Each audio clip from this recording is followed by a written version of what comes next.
హనుమ సీతమ్మ తల్లి దర్శనం కొరకు అని తన అన్వేషణని కొనసాగిస్తున్నారు. బాహ్యమునందు లంకాపట్టణంలో అన్వేషణ, ఆంతరమునందును ఉపాసన. ఆ లంకాపట్టణంలో అన్వేషిస్తూ ప్రధానమైనటువంటి రావణాసురుని యొక్క భవనమునకు చేరుకున్నారు. అక్కడ మహర్షి ఒక విషయాన్ని ప్రతిపాదన చేస్తారు. ప్రతిపాదన అనగా యథార్థంగా రామాయణంలో ఉన్నదే. రామాయణం మీకు నేను తరచు చెప్తూ ఉంటాను. వాల్మీకి మహర్షి ఆచమనం చేసి కూర్చుంటే జరిగిన కథ, జరుగుతున్న కథ, జరగబోయే కథ. ఆయనకి కేవలం పైన జరిగిన విషయాలు కాదు, మన ప్రవృత్తితో సహా వాళ్ళు మనసులలో నిజంగా ఏమనుకుంటున్నారు అన్నది కూడా ఆయనకి అవగతమైంది. అవగతమై చేసినటువంటి రచన శ్రీరామాయణం. అందుకని అందులో కించిత్ అనృతం, అంటే ఎక్కడా కూడా కల్పితమైనటువంటి విషయం ఏదీ ఉండదు. పరమ యథార్థమైనటువంటి విషయాన్ని ఆయన ప్రతిపాదన చేశారు. భేరీ మృదంగాభిరుతం శంఖఘోష నినాదితం నిత్యార్చితం పర్వహుతం పూజితం రాక్షసై సదా. భేరీ మృదంగాభిరుతం, ఇవి ఒక పూజలో వాడబడేటటువంటి ధ్వనులు, వాద్య పరికరములు. భేరీలు మోగిస్తున్నారు, మృదంగములు మోగిస్తున్నారు. భేరీ మృదంగాభిరుతం శంఖఘోష నినాదితం, శంఖాల్ని పూరిస్తున్నారు. శంఖాన్ని పూరిస్తే విజయానికి పిలుపు. నిత్యార్చితం, ప్రతిరోజు పూజ చేస్తారు లంకాపట్టణంలో, ప్రత్యేకించి రావణ భవనంలో ప్రతిరోజు పూజ జరుగుతూ ఉంటుంది. పర్వహుతం, పర్వహుతం అంటే పర్వదినములుగా మనం వేటిని చెప్తామంటే ప్రధానంగా పౌర్ణిమ, అమావాస్య, ఈ రెండు. ఇవి కాక నైమిత్తిక తిథులు ఉంటాయి. నైమిత్తిక తిథులు అంటే విశేష కార్యక్రమాలు జరగవలసినటువంటి రోజులు. అటువంటి రోజులలో పూజితం రాక్షసై సదా, అక్కడ ఎప్పుడూ రాక్షసులు పూజ చేస్తూ ఉంటారు. ఇప్పుడు ఈ శ్లోకాన్ని మీరు చాలా జాగ్రత్తగా అన్వయం చేసుకోవాల్సి ఉంటుంది. అదే సుందరకాండ. ఇప్పుడు రావణుడి తప్పు ఎక్కడ కనపడుతోంది మీకు? ఆయన నిత్య పూజ చేస్తాడు, ఆయన నైమిత్తిక పూజ చేస్తాడు. ఆయన ఎక్కడికైనా వెళ్ళినా ఓ శివలింగాన్ని తీసుకెళ్ళి పూజ చేస్తాడు. ఇది వాల్మీకి రామాయణం మీరు చాలా జాగ్రత్తగా గమనించవలసి ఉంటుంది. మహర్షి ఇది చెడు అనరు, ఇది మంచి అనరు. ఏది ఎలా జరిగిందో అలా మీకు చెప్తారు. మీరు దాంట్లోంచి సారాన్ని తీసుకోవలసి ఉంటుంది. ఇది ఎవరు చూస్తున్నారు ఈ విషయాన్ని? ఎవరు చూస్తే ఈ విషయం వాల్మీకి మహర్షి చెప్పవలసి వచ్చింది మనకి? ఇదోసారి రావణుడి గురించి చెప్దామని ఆయన మనకి చెప్పారా? హనుమ చూస్తున్నారా ఈ విషయాన్ని? హనుమ చూస్తుంటే ఈ విషయం బయటికి వచ్చింది. ఇప్పుడు ఇది హనుమ కన్నుల ద్వారా మనకు వస్తోంది ఈ శ్లోకం. ఆయన చూశారు. ఏం చూశారు? భేరీ మృదంగాభిరుతం, భేరీ మృదంగాది ధ్వనులు వినపడుతున్నాయి. శంఖఘోష నినాదితం, శంఖముల యొక్క ఘోష వినపడుతోంది. నిత్యార్చితం, ప్రతిరోజు పూజ చేస్తారు అనడానికి సాక్ష్యాలు ఉన్నాయి. ప్రతిరోజు పూజ చేస్తాడు రావణుడు. నిత్యార్చన యందు వైకలభ్యం ఉండదు. ప్రతిరోజు చెయ్యవలసింది చేస్తాడు. ప్రతిరోజు చెయ్యవలసింది అంటే సంధ్యావందనం ప్రధానం. సంధ్యావందనం చేస్తాడు, అర్చన కూడా చేస్తాడు. పర్వహుతం, పర్వదినములలో ఏవి చెయ్యాలో ఆ విశేషార్చనలు చేస్తాడు. పూజితం, పూజిస్తారు. రాక్షసై, రాక్షసులు, రావణాంతఃపురమునందుండేటటువంటి రాక్షసులు. సదా, ఎప్పుడు. ఇప్పుడు హనుమ వెళ్ళారని కాదు, ఎప్పుడూ చేస్తారు. ఇప్పుడు మీరు ఈ శ్లోకాన్ని కొంచెం జాగ్రత్తగా గమనించండి. రావణాసురుడు చెడ్డవాడు అనడానికి ఈ శ్లోకంలో ఏమైనా ఆధారం ఉందా? మరి ఈశ్వరుడి అనుగ్రహం రావణుడికి ఉండద్దా? ఈ శ్లోకాన్ని బట్టి ఈశ్వరానుగ్రహం కలగాలిగా. ఎందుకని అంటే సదా, ఎల్లప్పుడూ నిత్య నైమిత్తిక కార్యక్రమములను నిర్వహించడంలో ఆయన ఏ విధమైనటువంటి అశ్రద్ధ లేనివాడు. ఎంత శ్రద్ధగా చేస్తాడు అనడానికి ఉదాహరణ ఏమిటంటే, రాజోపచారాలను ఉంటాయి. ఇవి నోటితో చెప్తామంతే. సాధారణంగా రాజోపచారం చెయ్యమని వదిలిపెట్టాం. ఓ పువ్వు ఒకటి తీసుకుని అక్షతో వేస్తూ రాజోపచారాలన్నీ చెప్పేస్తాం. ఏదో అశ్వాన్నారోహయామి, ఓ అక్షత అంటే ఆ స్వామి ఏనుగెక్కి తిరిగాడు కాసేపు అక్కడ. గజాన్నారోహయామి, ఏనుగెక్కాడు, గుర్రం ఎక్కాడు. అలాగే నృత్యం దర్శయామి అంటే నిజంగా ఓ నృత్యం చేసి చూపించాలి ఈశ్వరుడికి. అయిపోయింది. చేసేసినట్టే ఓ అక్షత. గీతం శ్రావయామి ఓ అక్షత అయిపోయింది అక్కడికి. గీతం శ్రావయామి అంటే మీరు ఒకటి గుర్తుపెట్టుకోండి, ఎవరు పడితే వాళ్ళు పాడకూడదు. మీ ఇంట్లో ఏమో, మీ ఇంట్లో మీరు పాడుకుంటే అభ్యంతరం లేదేమో, కానీ ఈశ్వరుడికి గీతం శ్రావయామి అన్నప్పుడు మాత్రం ఓ మంగళహారతి పాడితే తప్పులేదు. కానీ గీతం శ్రావయామి అని రాజోపచారం చెప్పినప్పుడు మాత్రం గురుముఖత సంగీతం నేర్చుకుని రాగతాళ పరిజ్ఞానం ఉంటే తప్ప ఆ పాటను ఈశ్వరుడి దగ్గర పాడించకూడదు. నాకు పాట వచ్చండి అంటే పాడించకూడదు. రాగతాళముల యొక్క పరిజ్ఞానము కలిగి ఉండాలి. కలిగి ఉంటే మీరు అందులో పాడించవచ్చు. కాబట్టి ఇప్పుడు పూజితం, పూజిస్తూ ఉంటాడు అంటే మామూలుగా కాదు, చాలా అక్కడ వాడవలసినటువంటి గొప్ప గొప్ప పరికరములన్నిటినీ వాడుతూ ఉంటాడు. మరి ఇన్ని చేసేటటువంటి వాడికి ఈశ్వర కృప ఎందుకు కలగలేదు? ఎందుకు 10 తలకాయలు పడిపోయాయి? దీన్ని మీరు జాగ్రత్తగా విచారణ చెయ్యగలగడం సుందరకాండ. అలా మీరు విచారణ చెయ్యగలిగిన నాడు మీకు అందులోంచి ఒక అమూల్యమైనటువంటి సారం ఒకటి మీకు అందుతుంది. అది అందితే జీవితానికి ప్రయోజనం కలుగుతుంది. అది మీరు అందుకోలేకపోయారనుకోండి, సుందరకాండ చదవడం తప్ప అంటే నేను అలా అని అనను. అది ఒకనాటికి అవకాశాన్ని ఇస్తుంది, అర్థం చేసుకునే అవకాశాన్ని. కాబట్టి రావణుడికి ఈశ్వరానుగ్రహం పరిపుష్టమై ఉంది కాబట్టే మీరు నిన్నను విన్నటువంటి ఐశ్వర్యాన్నంతటినీ ఆయన అనుభవిస్తున్నాడు. అంత ఐశ్వర్యం ఉంది, కాంచనలంకాధిపత్యం ఉంది. ఆయన అనుభవించినటువంటి భోగం అన్నది లేదు, అన్ని భోగాలు అనుభవిస్తున్నాడు. ఇప్పుడు ఇది చూస్తున్నాయని ఒక ఆయన ఉన్నాడు. ఆయన ఎవరు? హనుమ. ఆయన ఏది కోరి ఇక్కడికి వచ్చారు? ఆయన కోరుకున్నది ఏమీ లేదు. తనకి ఆయన కోరుకున్నది ఏముంది? ఏమీ లేదు. విద్యాధరులు చెప్పారు, రామార్థం వానరార్థంచ చికీర్షం కర్మ దుష్కరం సముద్రస్య పరంపారం దుష్ప్రాపం ప్రాప్తుమిచ్చసి. రాముని కొరకు వానరుల కొరకు తప్ప ఆయన కొరకు ఏమీ లేదు. తన కొరకు అని తాను చేసుకోనివాడు, తన కొరకు అని పూజ చెయ్యనివాడు, తన కొరకు అని కోరిక లేనివాడు ఒకడు. పొందిన ఈశ్వరానుగ్రహాన్నంతటినీ తన కొరకు అని చూసుకుంటున్నవాడు ఒకడు. ఇప్పుడు ఈ రెండు విభేదించినంత కాలం ఇబ్బంది ఏమి ఉండదు. ఈ రెండు విభేదించాయనుకోండి అంటే నిస్వార్థంగా ఏ కోరిక లేకుండా ఆయన ఒక సంకల్పం చేస్తే ఆయన సంకల్పానికి వ్యతిరేకంగా ఈయనున్నాడనుకోండి. ఎవరు? ఈశ్వరానుగ్రహాన్ని పొంది దాన్ని స్వార్థానికి వాడుకుంటున్నవాడు. కేవలం స్వార్థానికి, అది ధర్మ వ్యతిరిక్తమైనా సరే, తాను చేసినటువంటి తపస్సు చేత తాను భోగం అనుభవించడం అన్నదానికి కట్టుబడిపోయిన వాడికి. వీళ్ళిద్దరూ ఎదురుగుండా వస్తే ఎవరి శక్తిని పడగొట్టగలదు? ఎంతమంది వెనక ఉన్నారు అన్నది మీకు అనవసరం.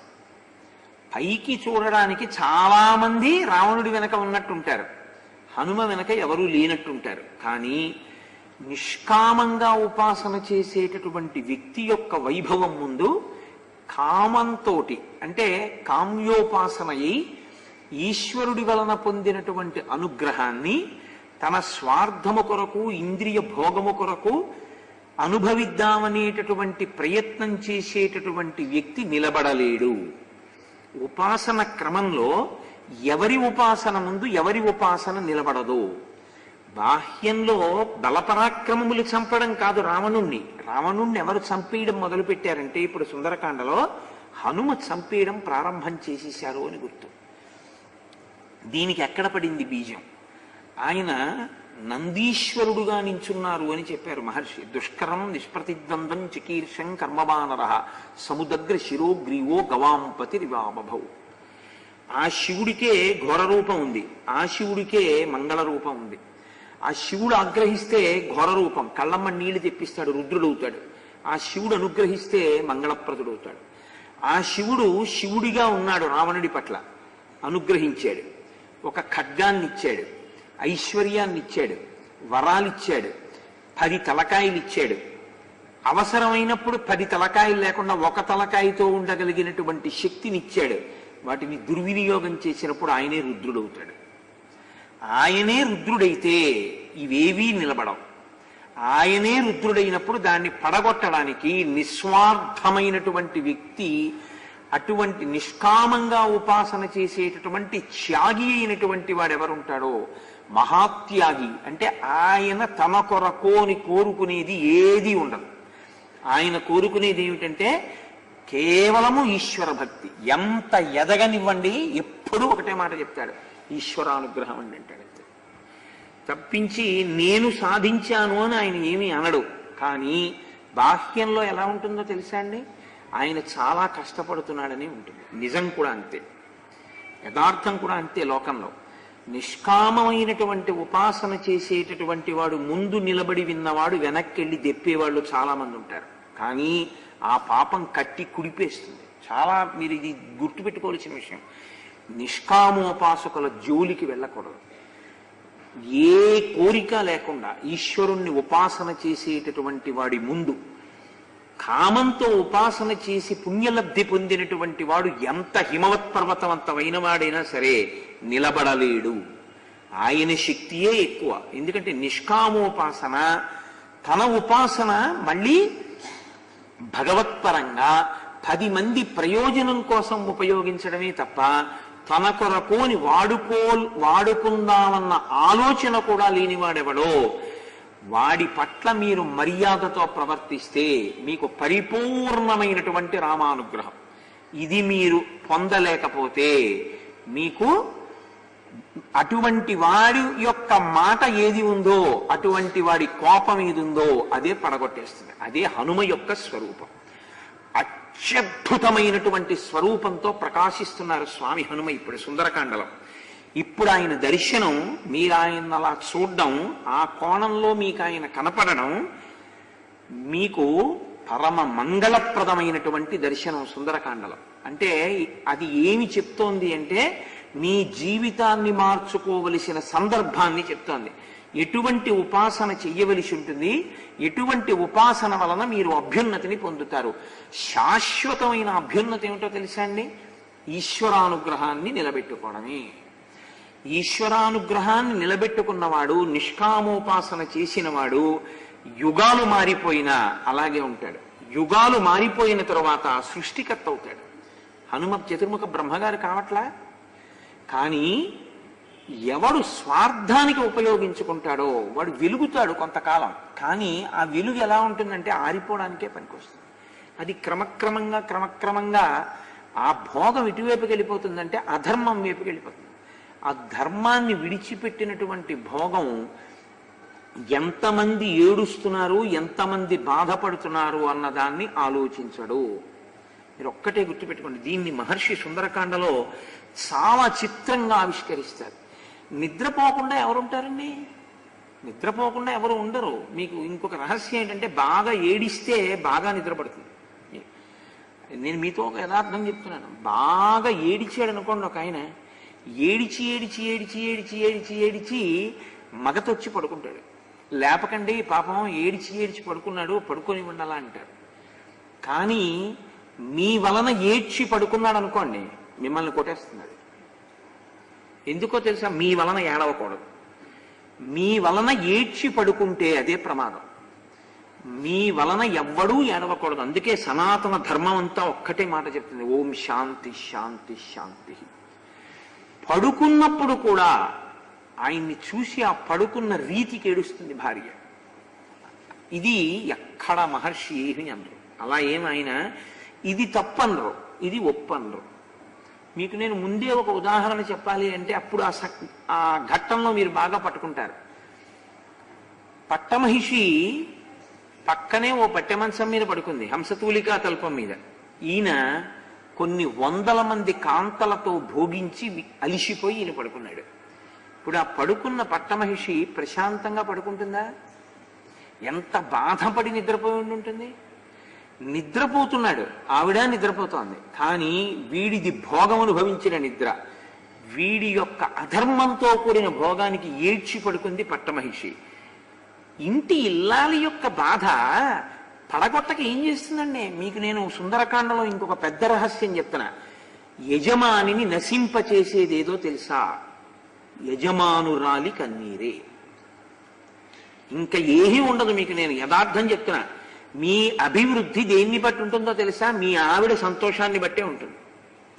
మీ ఆవిడ సంతోషం దేని బట్టి ఉంటుందో తెలుసా? మీరు ప్రేమగా చూడటం బట్టే ఉంటుంది.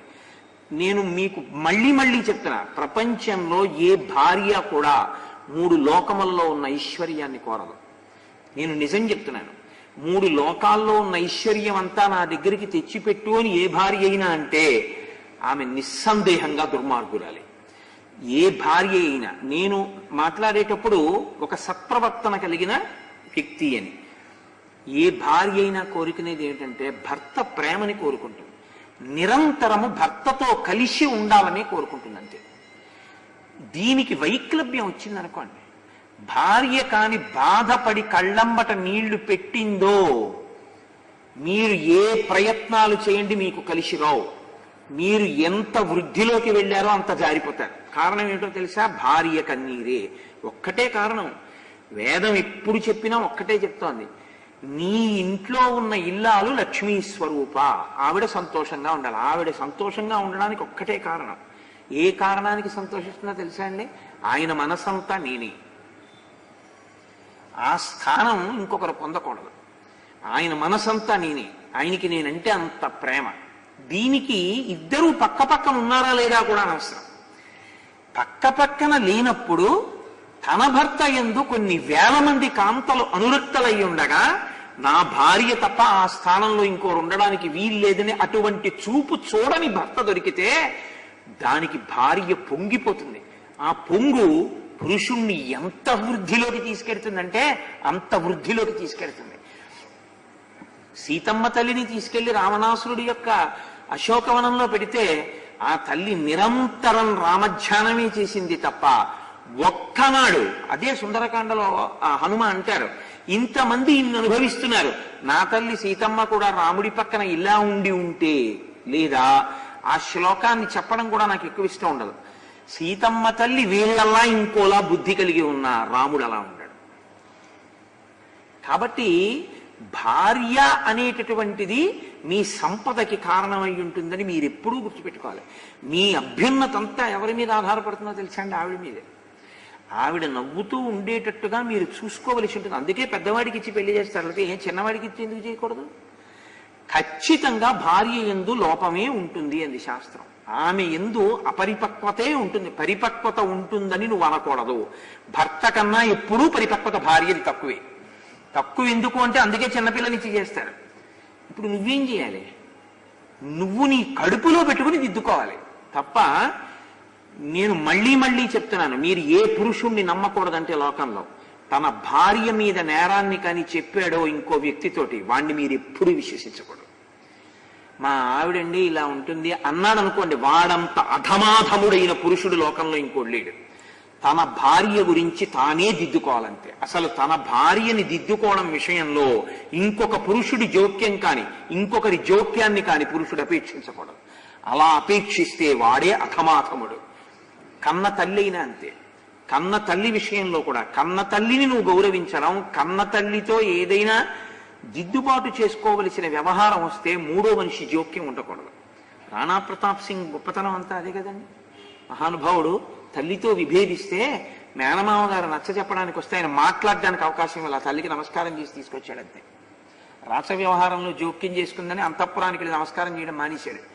ఎప్పుడు వచ్చి నమస్కారం చేసే రాణా ప్రతాప్ ఎందుకు రావట్లేదని ఆవిడ అన్నదమ్ముడు కబురు చేసింది. మేనమామ వస్తున్నాడని తెలిసింది. మేనమామ వస్తున్నాడు అంటే నువ్వు ఎందుకు వెళ్ళటం లేదు ఈ మధ్య అమ్మ దగ్గరికి, అమ్మకి ఎందుకు నమస్కారం చేయలేదని మేనమామ అడుగుతాడని, మేనమామ అడిగాక అమ్మకి తనకి రాజీ ఉండకూడదు. అమ్మకి తనకి రాజీ చెయ్యవలసిన అవసరం ఇంకోటికి ఉండకూడదు లోకంలో. అమ్మని తాను పూజిస్తాడు, అమ్మతో ఏమైనా ఉంటే తను దిద్దుకుంటాడు. అమ్మ అంత పూజనీయురాలు లోకంలో. కాబట్టి అటువంటి అమ్మకి నమస్కారం చెయ్యి అని మళ్ళీ మేనమామ చెప్పడం ఏంటి? తనే వెళ్ళిపోయాడు అంతే. వెళ్ళిపోయి అమ్మకి నమస్కారం చేసి, అమ్మ నీతో నాకు ఈ విషయంలో ఖేదం కలిగింది, రాలేదు, కాబట్టి నువ్వు ఇంకెప్పుడు ఇటువంటి తప్పు చేయకు, నా జీవితాంతం నీకు నమస్కరిస్తానని చెప్పుకున్నాడు.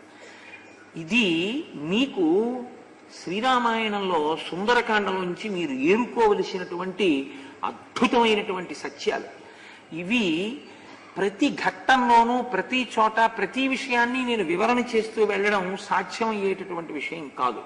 కాబట్టి నేను ఆ బాహ్య వైభవాన్ని సౌందర్యంగా చెప్పేటప్పుడు లోపల ఉండేటటువంటి వైభవాన్ని మీరు స్వీకరించవలసి ఉంటుంది.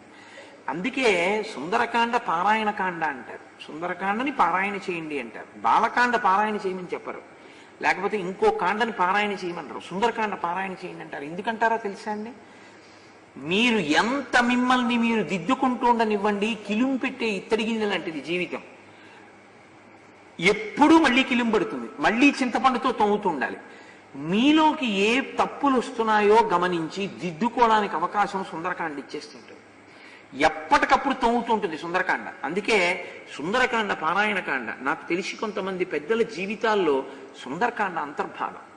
అసలు వాళ్ళు సుందరకాండ చదవకుండా, సుందరకాండ శ్లోకాలు ఒకసారి చదవకుండా వాళ్ళ జీవితంలో ఒక్కరోజు కూడా వెళ్ళదు. ప్రతిరోజు ఒక సర్గో కొన్ని శ్లోకాలు చదువుతూ ఉంటారు. ఎందుకంటే అది అంత మానసిక పరిపుష్టినిస్తుంది, వ్యక్తిని మహోన్నతుణ్ణి చేస్తుంది.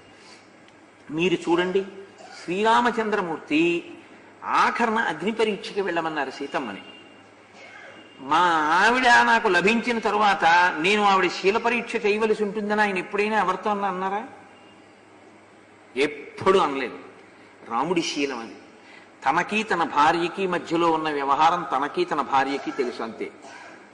దానికి మూడో వ్యక్తి కూర్చోవడం ఎలా ఉంటుందో తెలుసా? ఇప్పటికీ మనం సీతమ్మ అగ్ని పరీక్ష గురించి మాట్లాడతాం, మాట్లాడిన వాడిది పొరపాటు. సీతమ్మకి తెలుసు, రాముడికి తెలుసు, వాళ్ళిద్దరూ ఒకరినొకరు ఎందుకు పరీక్ష చేసుకున్నారు. అది దంపతుల మధ్య ఉండవలసినటువంటి గొప్ప అవగాహన. దాని చేత గొప్పవాళ్ళు అవుతారు. ఎంత దగ్గరగా ఉన్నారన్నది కాదు, ఎంత హృదయాలు దగ్గరగా ఉన్నాయన్నది చాలా చాలా ప్రధానం. దానికి కావలసినటువంటి అవగాహన దంపతుల మధ్య ఎంతో అవసరం. అందుకే ఏ తప్పైనా చేయి పర్వాలేదు, కానీ దంపతుల మధ్య కొంచెం దూరం పెరిగేలా మాత్రం ఏ తప్పు చెయ్యవద్దు. దీన్ని శాస్త్రం ఎంత కఠినంగా చెప్పిందంటే అసలు ఇద్దరి మధ్యలోంచి నడవద్దని చెప్పింది. మాట్లాడడం మాట దేవుడేదిగా, ఇద్దరి మధ్యలోంచి నువ్వు నడవద్దండి. వాళ్ళిద్దరి మధ్య నడవడానికి అధికారం లేదు మనకి. ఒకవేళ భార్య ఎటు భర్త ఇటు ఉంటే అయ్యా మీరు ఇటు రెండని మీరు వెళ్ళాలి తప్ప మధ్యలోంచి వెళ్ళడానికి కూడా వెడితే ఏమైందండి? ఇవాళ వెళ్ళావు, రేపు వాళ్ళిద్దరి మధ్యలో నువ్వు ఎందుకు నిలబడవలసి వస్తుందో వాళ్ళిద్దరికి కలవడానికి నువ్వు ఉండడం అడ్డం వచ్చింది. అలా అడ్డం వెళ్ళవద్దు. ఎప్పుడూ కలిసి ఉండడమే చూడంతే తప్ప ఎన్నడూ దాంపత్యం మధ్యలోకి వెళ్ళకూడదు. ఆ తీర్పుని దృష్టిలో పెట్టుకునే సుందరకాండ నడుస్తూ ఉంటుంది. చాలా అద్భుతంగా ఉంటుంది. దాంపత్యం స్థాయి దగ్గర నుంచి ఉపాసన స్థాయి వరకు సుందరకాండలో కలుపుకోనటువంటి విషయం ఉండదు. ఏరుకోవడం మీ వంతు. ఏరుకోవడం మీకు చేతనైతే సుందరకాండ వజ్రముల యొక్క గని. సాలగ్రామాలు ఎక్కడ ఉంటాయండి? రాళ్లలోనే ఉంటాయి. సాలగ్రామాలు రేవని ఉండదు. అన్ని రాళ్ల రేవులోంచే సాలగ్రామాలు తీస్తారు. అన్ని రాళ్ళు తీసి ఇది సాలగ్రామం కాదని వదిలేసి సాలగ్రామాన్ని అందులోంచే తెచ్చి పూజ చేస్తారు. సాలగ్రామాలన్నీ రాళ్ల రేవులోనే ఉన్నట్టు మీకు ఏది సాలగ్రామంగా మీ జీవితాన్ని ఉద్ధరించాలో అది ఈ రేవులోనే దొరుకుతుంది. అందుకే సుందరకాండ పారాయణకాండ. కాబట్టి భేరీ మృదంగాభిరుతం శంఖఘోష నినాదితం నిత్యార్చితం పర్వహుతం పూజితం రాక్షసై సదా. నాకు ఒక విషయం జ్ఞాపకానికి వస్తుంటుంది. నేను ఒకప్పుడు మళ్ళీ ఊరి పేరు చెప్తే తెలిసిపోతుంది. నేను ఒక ఊరు వెళ్ళా ఉపన్యాసం చెప్పడానికి. ఆయన చాలా గొప్ప ఉపాసకుడు. ఆయన కారులో నేను ఒక రోజున ఉపన్యాసానికి వెళ్తుంటే ఆయన నన్ను అడిగారు, ఈశ్వరుడికి ఏమన్నా నమస్కారం చేయాలి కోటేశ్వరారు అసలు రోజు నేనని అడిగారు. నేను ఎంత సంతోషించాను. అసలు ఈ ప్రశ్న వేసేవాడేవాడు? ఏదైనా చేయని ముందు కామ్యం మా అబ్బాయి పెళ్ళో మా అమ్మాయి పెళ్ళో అనేవాడే కానీ అసలు ఈశ్వరుడిని ఏమని నమస్కారం చెయ్యాలనేవాడు ఎవడుంటాడు? నా ఆధ్యాత్మిక జీవితంలో నేను కొన్ని ఊళ్ళు వెళ్ళాను, ఎందరితోనో సమన్వయం అయ్యాను. ఆ ప్రశ్న వేసిన వాడు ఆయన ఒక్కడే, నన్ను ఇంకెవ్వరూ వేయలేరు. ఆయన ఒక్కడే అడిగాడు నన్ను ఆ ప్రశ్న. అసలు ఈశ్వరుడికి ఏమని నమస్కారం చేయనండి అని అడిగాడు. ఇది భాగవతంలో మాలాకారుడు చెప్పాడు. నీ పాద కమల సేవయు నీ పాదార్చకులతోడి నెయ్యము నితాంతాపారభూతదయయు తాపసమందార నాకు దయసేయకతే. ఏది అడిగినా ఎందుకు అడగాలంటే, ఈశ్వర నా మనశ్శాంతి నీ అర్చన యందు వైక్లభ్యం రాకుండా ఉండడానికి నాకు మనశ్శాంతిని అనుగ్రహించు అని అడగాలి తప్ప నేను మనశ్శాంతిగా కూర్చుని 15 సమోసాలు తినడానికి మనశ్శాంతిని అని అడగకూడదు. ఏదైనా మళ్ళీ ఈశ్వరాభిముఖమే చెయ్యాలి. కాబట్టి ఏమని నమస్కారం చేయాలంటే ఒక్కటే నమస్కారం, నీ పాదపద్మముల యందు భక్తి చెక్కు చెదిరిపోకుండా ఉండగలిగిన ప్రశాంత జీవితము, నీ పాదములను వదలని స్థితి నాకు అనుగ్రహించు. అదొక్కటే చాలు, ఇంకేం కావాలి మీకు? అందులోకే అన్నీ వచ్చేస్తాయి. కాబట్టి ఇప్పుడు ఆయన వెతుకుతున్నారు. చాలా మంది ఇళ్ళు ఒకళ్ళ ఇద్దరా, అందరూ రాక్షసులే. రాక్షసులే అన్న మాటకు అర్థం ఏమిటండి? తన ఉపాసనా బలాన్ని కేవలము తన భోగమునకే వాడుకునేవాడు అంతే. ఆయన వల్ల ఉపయోగం లోకానికి ఏమి ఉండదు. ఆయన అనుకుంటే, ఆయన ఇది అనుభవించాలనుకున్నాడు అనుకోండి, ఆయన బలంతో వచ్చి మీ మీద పడతాడు. పడ్డాడనుకోండి, మీరు ఎదిరిస్తే చంపుతాడు. మీరు బలవంతులు అనుకోండి, కాళ్ళు పెట్టుకుంటాడు అంతే. అందితే జుత్తు, అందకపోతే కాళ్ళు అంటారు. వాళ్ళ వల్ల లోకానికి ఏమైనా ప్రయోజనం ఉంటుందా? ఏమీ ఉండదు. వాళ్లే రాక్షసులు. వాళ్ళ పేర్లు ఎన్ని చెప్పుకుంటే, అంటే అంతమంది ఓ చోట చేరారంటే అలాంటి వాళ్ళందరినీ చేర్చుకోగలిగిన వాడు అక్కడ ఉన్నాడు. దుర్మార్గులందరికీ నాయకత్వం వహించగలిగిన పెద్ద దుర్మార్గుడు వాడు చేరాడు అనుకోండి, వాడి దగ్గరికి అందరూ చేరిపోరు. అలా అందరూ అక్కడికి చేరారు. ఇప్పుడు భగవంతుడికి తేలికే, ఎందుకంటే వెళ్ళి వెతికి వెతికి చంపక్కర్లేదు, అందరూ ఒక్కచోటే ఉన్నారు. కాబట్టి ఆయన ఇప్పుడు ఇక్కడికి రావాల్సి వస్తుంది. కాబట్టి మహర్షి అంటారు, మహోదరస్య చ గృహం విరూపాక్షస్య చైవ హి విద్యుజ్జిహ్వస్య భవనం విద్యున్మాలేస్తథైవ చ శుకనాసస్య వక్రస్య శఠస్య వికటస్య చ హ్రస్వకర్ణస్య దంస్త్రస్య రోమశస్య చ రక్షసః. వాళ్ళ పేర్లన్నీ అలాగే ఉంటాయి. ఆ పేర్లు కూడా పోనీ వినడానికి సంతోషంగా ఉండవు. ప్రహస్తుడు, కుంభకర్ణుడు, మహోదరుడు, విరూపాక్షుడు, విద్యుజిహ్వుడు, విద్యున్మాలుడు, వజ్రదంస్ట్రుడు, శుకుడు, సారణుడు, ఇంద్రజిత్తు, జంబుమాలి, సుమాలి, రశ్మికేతువు, సూర్యశత్రువు, వజ్రకాయుడు, ధూమ్రాక్షుడు, సంపాతి, విద్యుద్రూపుడు, భీముడు, ఘనుడు, విఘనుడు, శుకనాసుడు, వక్రుడు, శఠుడు, వికటుడు, హ్రస్వకర్ణుడు, దంస్త్రుడు, రోమశుడు, యుద్ధోన్మత్తుడు, మత్తుడు, ధ్వజగ్రీవుడు, నాది, విద్యుజిహ్వుడు, ఇంద్రజిహ్వుడు, అస్థిముఖుడు, కరాళుడు, పిశాచుడు, శోణితాక్షుడు. అటువంటి గొప్ప గొప్ప పేర్లు. ఆ పేర్లే మీకు చెప్పేట్లా? అసలు ఆ పేరు పెట్టిన తల్లిదండ్రుల గొప్పతనం మెచ్చుకోవాలి, పెట్టించుకున్న వాడిని ఆ పేరుతో పిలిపించుకున్నందుకు అనాలి. ఆయన పేరే చూడండి ఎంత విచిత్రంగా ఉంటాయో. శుకనాసస్య వక్రస్య, వాడి పేరు వక్రుడు, అంటే వంకర టింకర బతుకున్నవాడు. శఠుడు అంటే లోపల ఒకటి పెట్టుకుంటాడు, పైకోటి మాట్లాడతాడు ఎప్పుడు మోసం చేయడానికి, వాడిని శఠుడు అంటాడు. అసలు ఈయన శఠుడురా అంటేనే చాలా బాధాకరమైన విషయం. వాడి పేరే శఠుడు. అంటే ఇలాంటి వాళ్ళందరూ అక్కడ చేరారు. ఈ మనఃప్రవృత్తి ఉన్న వాళ్ళందరూ ఉండడమే రాక్షసత్వం. కాబట్టి ఈ పేర్ల వాళ్ళు లంకలో ఉన్నారని మీరు అనుకోకండి. ఈ లంకలోకి వాళ్ళు చేరకుండా చూసుకోండి. ఈ లంకలోకి వాళ్ళు చేరకుండా చూసుకోవాలంటే ఒక్కటే, ఇక్కడ సింహాసనం ఉంది, దాని మీద సీతారాములు కూర్చోవడానికి యోగ్యమైన స్థితిని మీరు అలా అట్టిపెట్టి ఉంచండి చాలు. వాళ్ళు కూర్చోవాలంటే ఈ పక్కన వీళ్ళు లేకుండా ఉంటే చాలు, వాళ్ళు కూర్చుంటారు, హాయిగా కూర్చుంటారు. కాబట్టి పక్కన ఎవరిని ఉంచాలి మీరు? లక్ష్మణ భరత శత్రుఘ్నుల్ని హనుమని ఉంచండి. ఉంచితే వాళ్ళు వచ్చి కూర్చుంటారు. వాళ్ళు వచ్చి ఇక్కడ కూర్చుంటే మీ జన్మధన్యం. మిగిలినవంటారా? నేను ఒక మాట యథార్థంగా చెప్తున్నా, ఓ నవ్వు నవ్వి వదిలేయండి. మీ మనశ్శాంతిని ఏ కారణానికి పాడు చేసుకోకండి. నేను మీకు ఇచ్చే సలహా ఏమిటంటే, మీ ఈశ్వరోపాసనని మాత్రం ఏ ఒక్క కారణానికి వదిలిపెట్టదు. మీతో కలవడం వదలడం జీవితంలో ఎంతో మంది కలుస్తారు, వదులుతారు. ఇవన్నీ కృతకమే. ప్రవేశే నిర్గమేస్తథ. ఈ కదలికలన్నీ ఆగిపోయేది ఎప్పుడంటే, ఇది కదలడం ఆగిపోయిన తర్వాత అన్ని అనుబంధాలు ఆగిపోతాయి. ఆ అనుబంధాల వలన వచ్చేటటువంటి అశాంతి ఈశ్వరోపాసన ఎందు ప్రతిఫలించకుండా, దానివల్ల మీ ఉపాసన పాడైపోకుండా మీరు రక్షించుకుంటూ ఉండండి ఎప్పుడు. ఎందుకంటే జీవయాత్రలో మనని రక్షించేది ఏదైనా ఉంటే అదొకటే రక్షిస్తుంది. మిగిలిన వాళ్ళందరూ పాడు చేయడానికి పనికొస్తారు, కానీ వాళ్ళెవ్వరూ మీ మనశ్శాంతిని నిలబెట్టడానికి ఉపకరించే వాళ్ళు కారు. అన్ని వేళలా ఎప్పటికి ఏ సమయానికి ఎలా అనుకూలమో అలా ఉంటారు ఎవరైనా అంతే. కాబట్టి దాన్ ఎనీథింగ్ అంటారు చూసారా ఇంగ్లీష్లో, దేనికన్నా అవసరమైతే భార్య కన్నా ఈశ్వరోపాసనే ప్రధానంగా పెట్టుకోండి.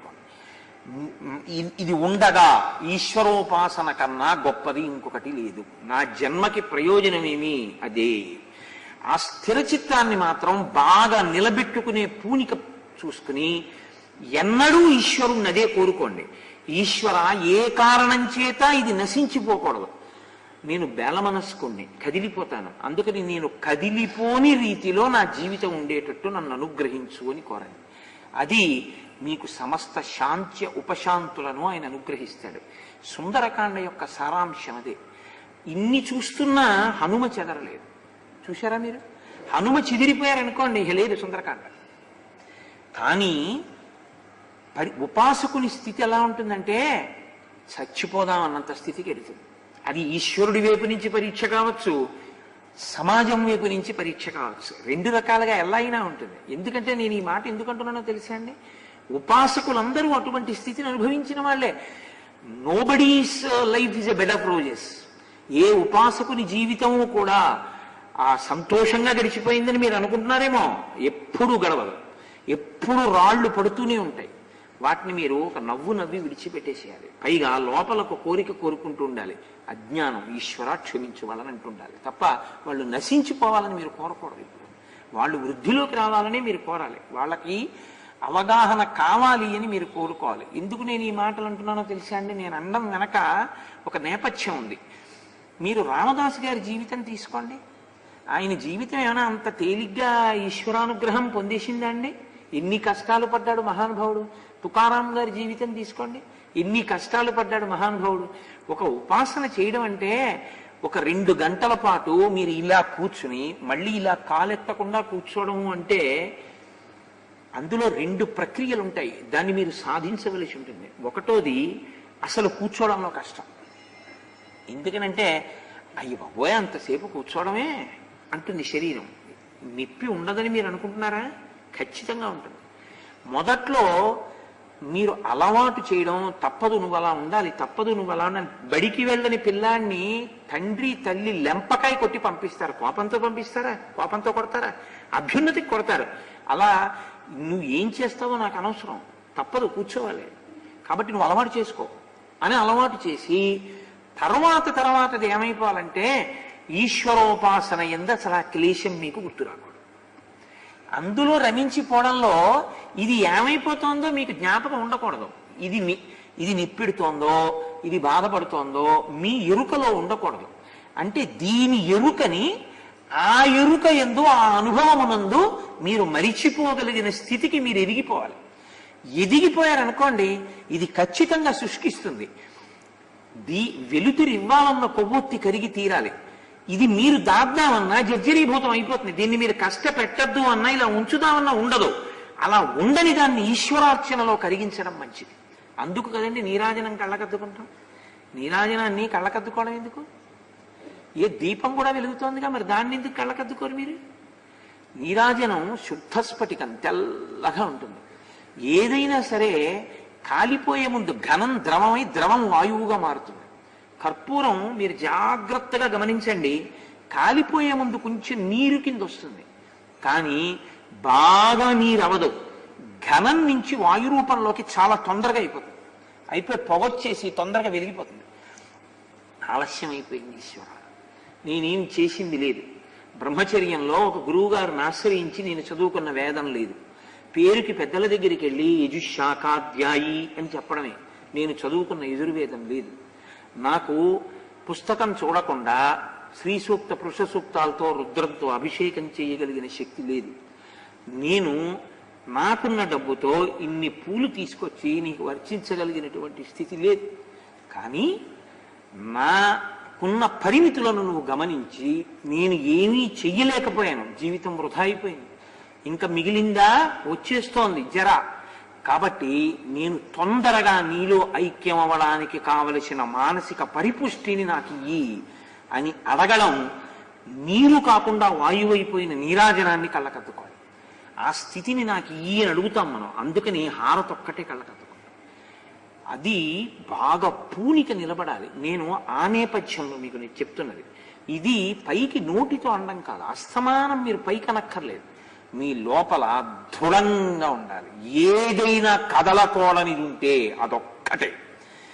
ఏదైనా రాజీ ఉంది, అదొక్క దాంతో రాజీ లేదు. దాని కొరకు అడ్డొస్తే దీన్ని విడిచిపెట్టవలసి ఉంటుంది తప్ప దాన్ని వదిలేసి పట్టుకోవలసిందన్నది మాత్రం నా జీవితంలో ఇంకొకటి లేదు. దాందే అగ్రస్థానం. దీని ఎందు ఇక గట్టి పూనిక నిలబడిపోవాలి. అలా నిలబడిన వారు కదండి హనుమ. లేకపోతే చూడగానే బాబు ఈ గొడవంతా మనకెందుకు, ఎక్కడ రాముడు ఎక్కడ సీత, ఆయన పెళ్ళాన్ని చూపితే నాకెందుకు వచ్చిన గొడవను ఆయన వదిలేరా? మరి ఎందుకు ఆయనకి క్లేశం? ఆయన ఏం తిన్నారు, ఏం తాగారు, ఏమి సంతోషించారు, ఎందుకంత చిన్న పిల్ల రూపం అవడం? ఉపాసనా క్రమంలో నువ్వు తరించవలసినటువంటి విధానం ఏమిటో నీకు చెప్తున్నది సుందరకాండ. అలా తరించకుండా ఏదో ఈశ్వరుని ఆరాధన చేసి ఆ పుణ్యఫలంతో ఆ భోగాన్ని అనుభవిస్తూ బతుకుతున్నవాడు, అటువంటి వాడొక్కడొచ్చి నువ్వు వాళ్ళు అనుకున్న కారణానికి ఈయన అనుకున్న కారణం వేరైతే ఇంతమంది కాలిపోవలసిందే. ఇంతమంది తెల్లవారితే ఆయనే ఆగ్రహించారా, ఇంతమంది గుండెలు బాదుకు నేడుస్తారు. ఏడవలా లంక కాలిపోయింది హనుమకి. హనుమ తోకతో పెట్టేశారు నిప్పు, కాలిపోయిందంతే. అందుకే ఒక మాట అంటుంటారు, అది మామూలు నిప్పు కాదు. యశోకవన్నిం జనకాత్మజాయాం. ఇంకొక మహాతల్లి ఏడిచింది అక్కడ. ఆ ఏడుపు ఏం చేసింది? మొత్తం లంకని కాల్చింది, రావణాంతపురంతో సహా కాల్చింది. మళ్లీ కాలనదంటూ ఉంటే సీతమ్మే. ఇది నువ్వు తెలుసుకోగలిగితే నీ జీవితం పండిపోయినట్టే. ఇది నువ్వు తెలుసుకోకపోతే తెలుసుకోవడానికి మళ్ళీ మనుష్య జన్మలోకి వస్తామన్న నమ్మకం ఏమిటి? వచ్చి ఇప్పుడు తెలుసుకోవట్లేదా? మళ్ళీ ఎప్పుడో వచ్చి ఎప్పుడో తెలుసుకుంటావా? ఏమి నమ్మకం? మళ్ళీ ఎన్ని కోట్ల జన్మలు జారుతావో, ఎప్పుడో మనుష్య జన్మ. అప్పుడు వస్తే మాత్రం అసలు ఇంత ఉపాసన రహస్యాన్ని తెలుసుకుని ఆ బిగింపు నీకు వస్తుందని ఏమి నమ్మకం? ఇప్పుడు ఉన్న అవకాశం ఇదే అడుగుతుంది సీతమ్మ. ఇహ సంతో నవాసంతి సతోవా నానువర్తసే తథాహి విపరీతాతే బుద్ధిరాచారవర్జిత అని అడిగింది ఆవిడ. ఇక్కడ చెప్పేవాళ్ళు లేరా? చెబితే నువ్వు వినవా, విని ఆచరించవా? ఎక్కడుంది సమస్య నీకని అడిగింది. అందుకని సుందరకాండ అడిగింది. అది రావణుని అడిగింది కాదు, సమస్త సమాజాన్ని అడిగింది ఆవిడ. ఎన్ని యుగాలు మారినా అదే ప్రశ్న.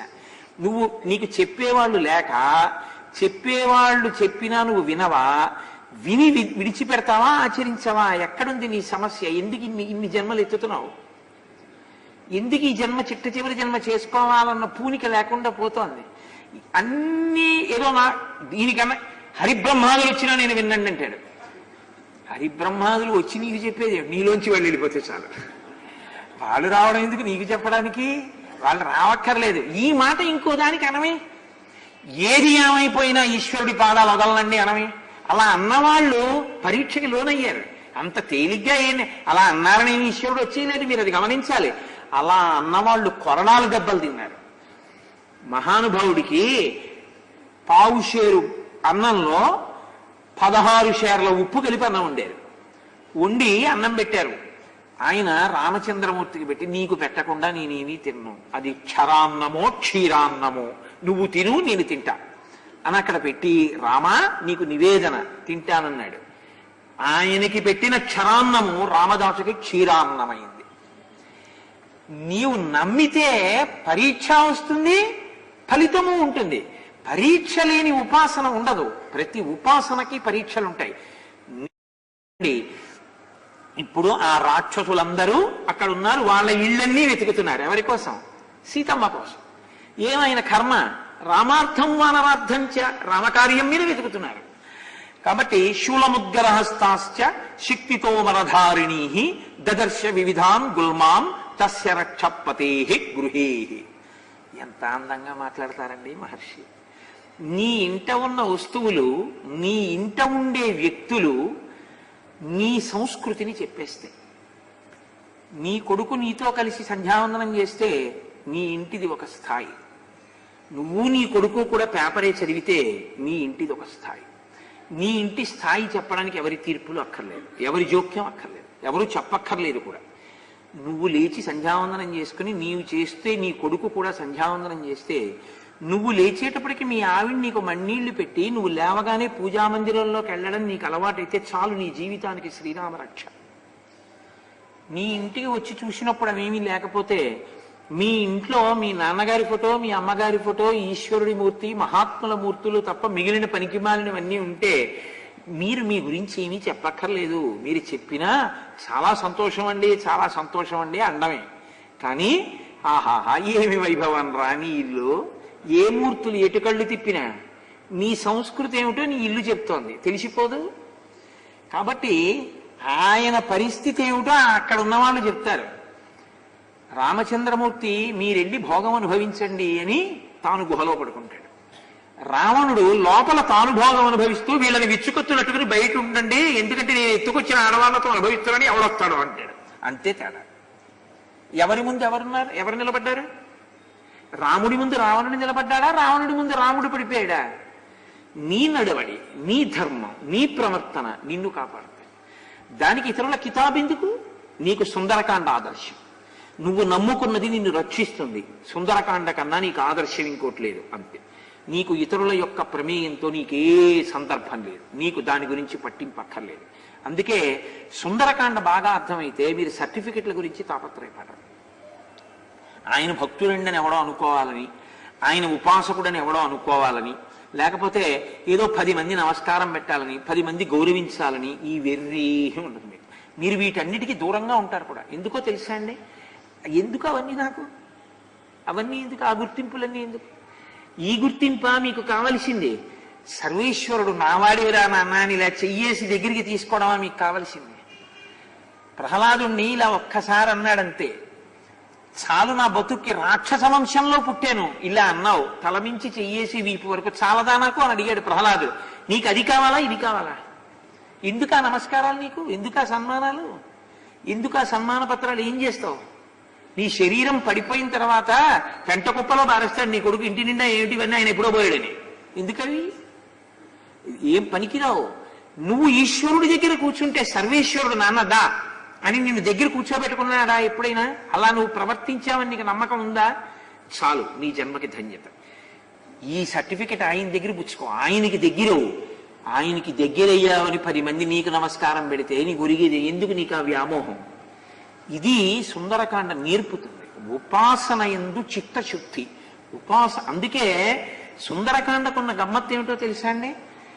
ఒకరి గొప్పతనాన్ని ఇంకొకరు చెప్పరు సుందరకాండలో. ఎవరి గొప్పతనం వాళ్ళ ఉపాసన చేత తెలుస్తుంది. సీతమ్మ గొప్పతనం, ఆవిడ మాట అంటే అగ్నిహోత్రం ఆరిపోవలసిందే. హనుమ గొప్పతనం ఆయన నడవడి చేత తెలుస్తుంది. రావణుడి తక్కువతనం ఆయన పడుకోవడంలో, ఆయన నడవడంలో, ఆయన వీధిలో కాపలా పెట్టడంలో తెలుస్తుంది. నీకేం కావాలి? సుందరకాండలోంచి ఎలా ఉందాం అనుకుంటున్నావు? ఇవన్నీ విని రావణుడిగా ఉందాం అనుకుంటావా? ఇంకో 9 తలకాయలు మీకు తెచ్చిపెట్టినా ఉండవు. రాముడిగా ఉందాం అనుకుంటావా? ఈ యుగం కాదు, ఎన్ని యుగాలైనా నువ్వు కీర్తింపబడతావు. చాలు. నువ్వు కాదు, నువ్వు పుట్టినందుకు నీ వంశం తరించిపోయింది. 10 తరాల వాళ్ళు ఊర్ధ్వలోకాల్లోకి వెళ్ళిపోతారు. చాలు వీడు పుట్టాడని. వాడి శరీరం విడిచిపెట్టేసిన నాడు వాడు వెడుతూ ఉంటే సర్వేశ్వరుడు ఎదురొచ్చి చేతులిచ్చి వాడిని తీసుకెడతాడు. రారా, నిన్ను నాలో కలుపుకుంటున్నానని. నీకేం కావాలి? మిగిలిన ధూర్తులు మాట్లాడేటటువంటి మాటలు నిన్ను ఆపాయా? నిన్ను ఉద్ధరించాయా? నీకెందుకు? ఇలా విని ఇలా వదిలి నీ ఉపాసనని పాడు చేసుకోవద్దు. ఇది సుందరకాండ యొక్క తీర్పు. మహత్తరమైన మాట సుందరకాండ మాటలు.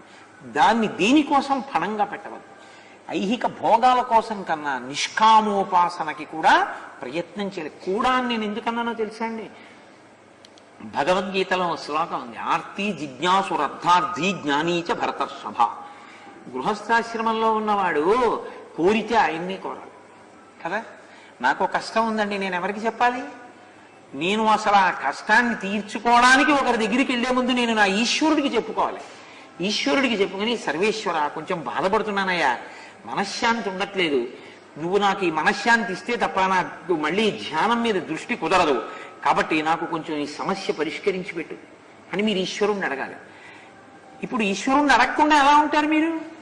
కామ్యం తప్పదు కాబట్టి కూడా అన్నాను నేను. గృహస్థుకి కామ్యం ఉండి తీరుతుంది, అడగాలి. కానీ అడిగితే ఈశ్వరుణ్ణి అడగండి. ముందు ఆయన్ని అడగండి, ఆయనకి చెప్పండి, ఆయనకి చెప్పి వెళ్ళండి మీరు ఎక్కడికన్నా వెడితే తప్ప మీరు మామూలుగా వెళ్ళొద్దు. మీరు ఎలాగా ఉండవలసి ఉంటుంది అంటే, ఈశ్వరుడు మీ వెంట, మీరు ఇంట్లో శుభకార్యం జరుగుతున్నా మీకు మిగిలినవన్నీ అనవసరం అండి. నేను ఒక్క మాట చెప్తున్నా, ఎందుకో తెలుసా? మీరు ఏం చేసినా వంక పెట్టేవాళ్ళు ఎప్పుడూ ఉంటారు, లోకంలో ఉండకుండా ఉండరు. నేను మీకు యథార్థం చెప్తున్నా, గాంధీ మహాత్ముడిని విమర్శించే వాళ్ళు ఉంటారు, చచ్చిపోయే ముందు హే రామ్ అన్నా కూడా విమర్శిస్తారు. పరమాచార్య స్వామి అంతటి మహానుభావుణ్ణి మాటలు అనేవాళ్ళు ఉంటారు. వివేకానందుడు అంటారు, రామకృష్ణ పరమహంస అంటారు. నోరుందిగా ఏమైనా అంటారు, నీకెందుకు వాటి గురించి? నువ్వు నమ్ముకున్నది నువ్వు వదిలిపెట్టవద్దు. ఇది బాగా పట్టుకోవాలి. సీతమ్మ తల్లి భర్తనంత నమ్ముకుందంత ఉపాసన చేసింది. మీ మాటలు అన్నాడు రావణుడు వెళ్ళి, ఆవిడ చెదిరిపోయి ఉండుంటే ఒక్కసారి ఆవిడ కానీ ఇన్నంటున్నాడు అబ్బా నిజమేలే అనో, లేకపోతే వాడు అంటున్నాడని బాధపడ్డమో చేసి ఉంటే సీతమ్మ తల్లికి వాడు గుడి కట్టి మీరందరూ పూజ చేసి ఉండేవారా? వాడంటాడు అన్నందుకు వాడు పోతాడు, కానీ నాకు నా రాముడు ఉన్నాడు వస్తాడు నమ్మింది. మీకు అంతే సుందరకాండ తీర్పు. కాబట్టి సుందరకాండని మీరు ఆ కోణంలో వినవలసి ఉంటుంది. మీరు ఆ కోణంలో విని దాన్ని అన్వయం చేసుకోవాలి జీవితంలో. చేసుకుంటే అన్ని వైపుల నుంచి మీకు రక్షణ కలుగుతుంది, ఈశ్వర రక్షణ. ఎందుకంటే ఒక్కటే కారణం అండి, ఇది అమూల్యం. తిక్కుమాలిన గోడంతా ఎందుకంటే ఇది రాదు వచ్చిన గొడవ. ఇది ఎందుకు రాదంటున్నానో తెలుసా అండి? ఇది మీకు ఇవ్వాలని నియమమేం లేదు. చాలా మంది తెలియక ఏమంటారంటే మళ్ళీ పుడతానండి మనిషిగా అప్పుడు చేస్తానంటాడు. అలా ఏం లేదు శాస్త్రంలో. ఈశ్వరుడికి అధికారం లేనిది ఏదైనా ఉంటే మీకు మళ్ళీ జన్మనివ్వడం మీదే. ఈశ్వరుడికి అధికారం లేదు. ఈశ్వరుడు నిన్ను నేను మళ్ళీ మనిషిగా పుట్టిస్తాను అని ప్రమాణము చెయ్యలేడు. ఎందుకో తెలుసా అండి? ఒక్కటే కారణం, మీ మరుజన్మ కానీ జన్మ లేకపోవడం కానీ మీ చేతిలోనే ఉంటుంది, కిందకి వెళ్ళిపోవడం కానీ. కారణం ఏంటంటే తీర్పు ఈశ్వరుడు తన మీద పెట్టుకోడు. అందుకే మీరు ఏం చేస్తున్నా వాసనారూపంగా వెళ్ళి మనసు పట్టుకుంటుంది. మీరు ఒంట్లో ఓపిక ఉండగా మీ అనురక్తిని బాగా దృఢతరం చేసేసారనుకోండి, ఈశ్వరుణ్ణి పట్టుకోవడం అలవాటు చేశారనుకోండి, తలుపు సందులో వేలు పడింది శివ శివ అంటాం అలవాటు అయిందనుకోండి, ఒక కష్టం వచ్చింది ఈశ్వర అని ఏడవడం అలవాటైంది, మీకు ప్రాణోత్క్రమణం కూడా ఉంటుందిగా. మరి పుట్టిన ప్రతివాడు వెళ్ళిపోవలసిందేగా. అప్పుడు కూడా ఈశ్వర అని ఏడుస్తాడు. ఈశ్వరుడు ఏం చూస్తాడో తెలుసా అండి? నేను ఏడాది అల్లా తెల్లారకట్ట 3ంటికి లేచి చదివానండి అంటే కాదు, ఎంసెట్ అంటున్నారా, నువ్వేం రాసావు దాన్ని బట్టి నీ ర్యాంకు. నీ ప్రాణోత్క్రమణంలో నువ్వు దేన్ని స్మరించావు అదే నువ్వు పట్టుకున్నావు జీవితాంతం. నీ ప్రాణోత్క్రమణమునందు ఈశ్వరుణ్ణి పట్టుకున్నావు. ఎలా పట్టుకుంటావు? అన్నిటికన్నా అధికం అదే అన్న పూనిక నీకు ఇక్కడ ఉండాలి. మిగిలినవన్నీ అది చేరడానికి ఉపకరణములని పట్టుకుంటున్నావు అంతే. దానికన్నా ఇవి ఎక్కువ కావు. ఇప్పుడు నువ్వు అదే స్మరిస్తావు. అది స్మరిస్తే ఆయనలోకి వెళ్ళిపోతావు. లేదు ఏవో మంచి విషయాలు స్మరిస్తూ వెళ్ళిపోయావు. పండిత వంశంలో మహాపురుషుడి కడుపున పుట్టి ఉపాసన సిద్ధి కలిగేటట్టుగా పుడతావు. లేదు ఏ ఐశ్వర్యాన్నో లేకపోతే ఏవో పనికి మాలిన విషయాలో స్మరించావు, అయిపోయిందంతే. తిరియక్కంటారు, వెన్నుపాం అడ్డంగా ఉండే జీవి కింద వెళ్ళిపోతాడు. వెళ్ళిపోతే వచ్చే నష్టం ఏమిటో తెలుసా అండి? ఇక బుద్ధి ఉండదు, ఇంకేం చేయలేడు ఆ శరీరంతో. ఆవు మీరు చూడండి, ఆవు పాలిస్తుంది. అభిషేకం ఎవరు చేసుకుంటారా? పాలు తెచ్చుకున్నవాడు చేసుకుంటాడు. ఫలితం ఎవరిది? ఆవుకి వేస్తారా? ఏమీ ఉండదు.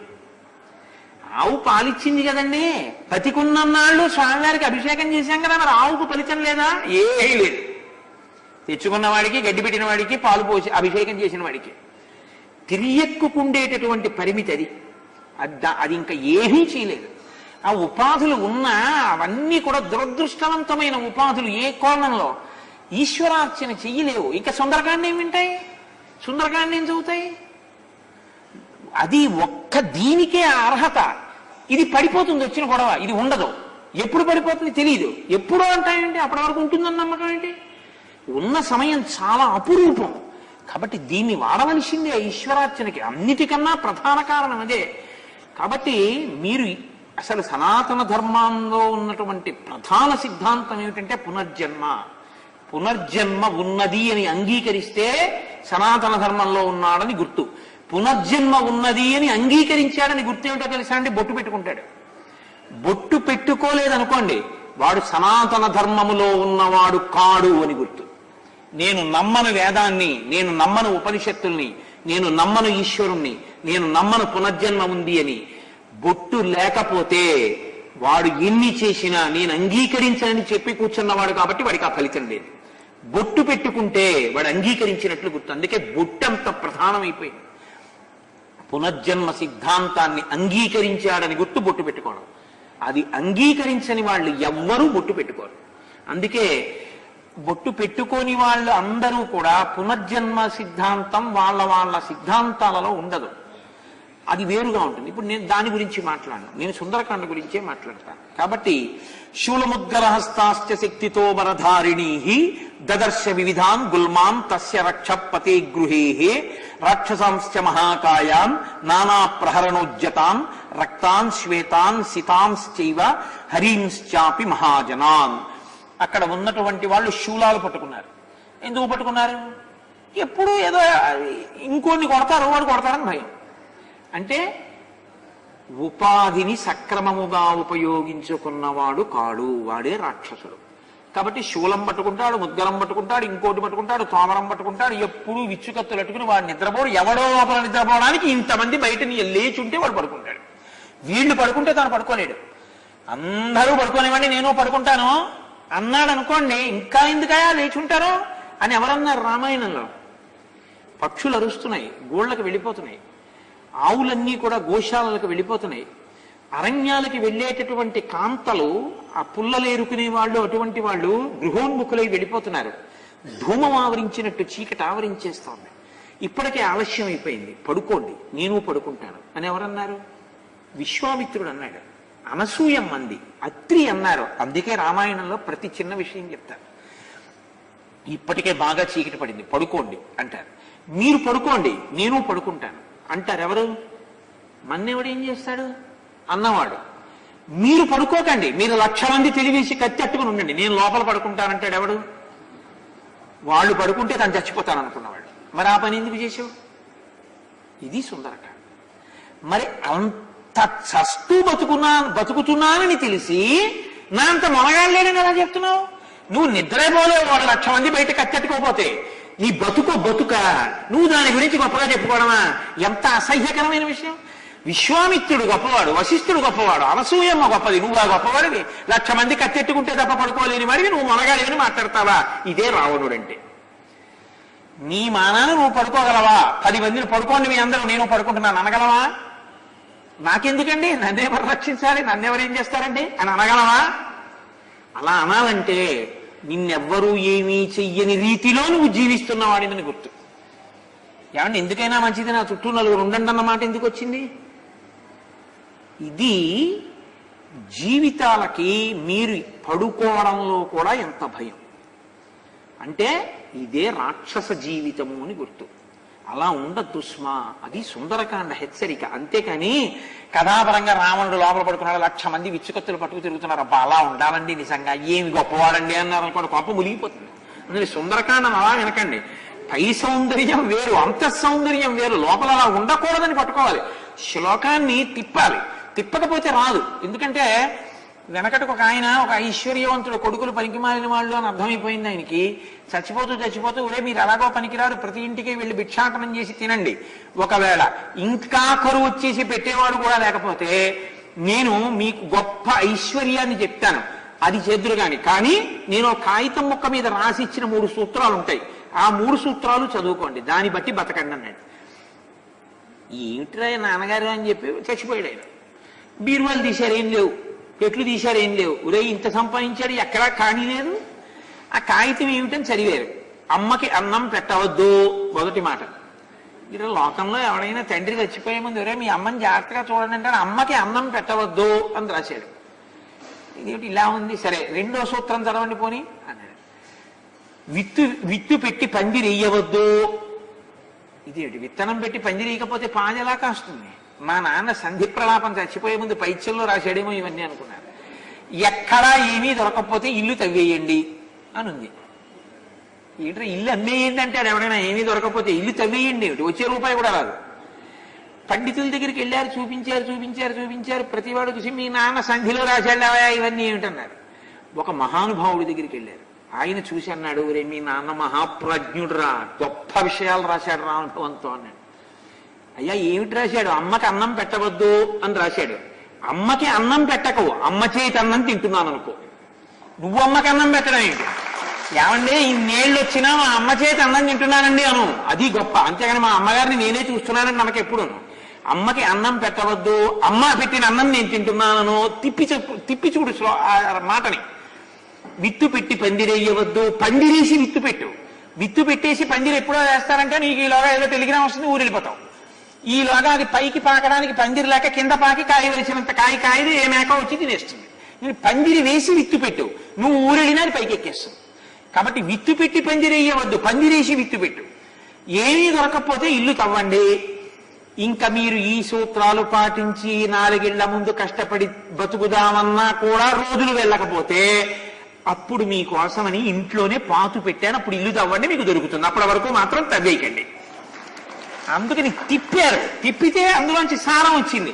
సుందరకాండని తిప్పి చూస్తుండాలి ఒక్కొక్కసారి, అంతేగాని రావణాసురుడు లోపల పడుకుంటే 1,00,000 మంది బయట వీకిచ్చి కత్తులు పట్టుకున్న అబ్బాయి ఎంత గొప్పవాడండి అని వెంటనే ఆయన ఫోటో దొరుకుతుందా అని అనకూడదు. మనం అలా పడుకోకూడదండి. జీవితంలో ఎప్పుడు రాముళ్ళ గుహలోనైనా పడుకోగలగాలి అనాలి తప్ప దాన్ని వైభవం కింద స్వీకరించకూడదు. బాహ్య వైభవమైన ఆంతర ప్రమాదం ఎంతుందో చూపిస్తుంది సుందరకాండ. ఇది మీరు పట్టుకుని సౌందర్యాన్ని పిండుకోగలిగిన మీ మనస్థితి సౌందర్యం. అందుకని సుందరకాండ, మీ పట్ల సుందరకాండ. అందుకని అబ్బో ఏ సుందరకాండ అండి. అందుకని ప్రతి శ్లోకం సౌందర్యం అలా తిరుగుతుంది. మీరు ఆ సారాన్ని పట్టుకుంటే చాలు. ఇప్పుడు నేను ఇహ రావణాసుని అంతఃప్రమనగా అరువులు ఇలా ఉండునో, వజ్రములుండునో, వైఢూర్యములుండునో, దిక్కుమాలనాడు పడుకోలేని వాడు ఎవడుంటే ఎందుకు ఎవడకు కావాలంటే అడగాలి. మీరు అడిగితే అప్పుడు మీకు పట్టుకుంది సుందరకాండ అని గుర్తు. గుహలో పడుకున్న రాముడు గొప్పవాడండి. 3 రోజుల నుంచి చెప్తున్నారు వాడి ఇంటికి బంగారం అని, వెండి అని, రాగని. అసలు సైటే వాడిది కాదు. బిల్డింగ్ ఎంత గొప్పదైనా కట్టండి, అసలు సైటు వాడిది కాదు. ఎంత ప్రమాదం. అసలు లంక వాడిది కాదు. పాలితాం రాక్షసేంద్రేణ నిర్మితాం విశ్వకర్మణ, అది విశ్వకర్మది. వీడు నాదంటున్నాడు. కాబట్టి ఈశ్వరుడు ఎప్పుడో వచ్చి నీది కాదు అవతల బొమ్మని తీసేస్తాడు, పోయిందంతే అక్కడితో. కాబట్టి ఇది పట్టుకోగలిగితే ధన్యత, అది సుందరకాండ. కాబట్టి ఇప్పుడు ఆయన రావణాంతపురం, ఆ రావణ భవనం అంతా చూశారు. ఎంత చూసినా ఎన్ని చూసినా ఏమీ కనపడలేదు. వైభవం కనపడుతోంది, బాహ్య వైభవం. పుష్పక విమానంలోకి ప్రవేశించాలి అని అనుకున్నారు. ఆ పుష్పక విమానంలో పడుకుని ఉన్నాడు ఆయన. కాబట్టి ఇప్పుడు దానికి వెళ్లే ముందు ఒకసారి ఆ అంతఃపురంలో ఉన్నటువంటి గదుల వంక చూశారు. చూస్తే మహర్షి ఒక అత్యద్భుతమైన శ్లోకం, ఈ ఒక్క శ్లోకాన్ని మీరు పట్టుకోగలిగితే సుందరకాండలో రావణ వైభవాన్ని మీరు పట్టేసుకున్నట్టే. సవేష్మజాలం బలవాన్ దదర్శ వ్యాసక్త వైఢూర్య సువర్ణజాలం యథా మహత్స్రా వృషిమేఘజాలం విద్యుచ్చినద్ధం సవిహంగజాలం. అది వర్షాకాలంలో మెరుపులు ఎలా మెరుస్తాయో, ఉండుండి మెరుపు మెరిస్తే వర్షాకాలంలో మెరిసేటటువంటి మెరుపు అందం వేరు. వర్షాకాలంలో మెరుపు ఏం చేస్తుందో తెలుసా అండి? మేఘాలు దట్టంగా పట్టేస్తాయి కాబట్టి ఆ మెరుపు తీగ మెరిస్తే గుంటూరు పట్టణం అంతా కనపడుతుంది ఆ మెరుపు తీగలో. అది వర్షాకాలం కాదనుకోండి, ఏదో ఒక్క మబ్బుండో చిన్ని మెరుపు తెలుపుకుని మెరిసింది అనుకోండి, ఏదో ఫోటో తీసుకున్న ఫ్లాష్లా ఉంటుంది, దాని అందం ఉండదు. వర్షాకాలపు మబ్బు మీద మెరుపు అందం వేరు. ఆ అందంలో మీరు ఫస్ట్ ఫ్లోర్ బాల్కనీలో కుర్చీలో కూర్చుని అలా మెరుపు తీగ వస్తుందని చూస్తున్నారు అనుకోండి, మీ కంటికి తుడామోలు ఉన్నట్టు కనపడుతుంది. మీరు ఇలా ఆకాశంలోకి చూడకుండా ఒకసారి పట్టణం వంక అలా చూడండి, ఆ పైన మెరుపు తీగ మెరుస్తుంది. మెరిసినప్పుడు చూడండి మొత్తం గుంటూరు పట్టణం కనపడుతుంది. ఒకసారి కరెంట్ ఎలాగో తీసేస్తారు గాలిగానే, కాబట్టి చక్కగా అనుభవించడానికి యోగ్యంగా వాళ్ళు సిద్ధం చేస్తారు. కాబట్టి ఇప్పుడు చీకటిగా ఉంటుంది. వాళ్ళు చేసే ఉపకారం అదే, మీరు బాగా ఆంతరంగా ఎదగాలని వాళ్ళ యొక్క కోరిక, అందుకు తీసేస్తారు కరెంట్, మిమ్మల్ని బాధ పెట్టాలని కాదు. కాబట్టి ఇప్పుడు మీరు ఆ చీకట్లో కూర్చుంటే ఆ మెరుపు తీగ ఒక్కసారి తటిల్లత అంతా మెరిపే కాబట్టి ఆ చివరి నుంచి ఈ చివరి వరకు మెరుస్తుంది. గుంటూరు అంతా మెరుపులో కనపడుతుంది. బృందావన్ గార్డెన్స్ వెంకటేశ్వర స్వామి గుడి శిఖరం నుంచి అన్నీ కనపడతాయి మీరు అక్కడ ఉంటే, ఆ మాసం ఒకవేళ.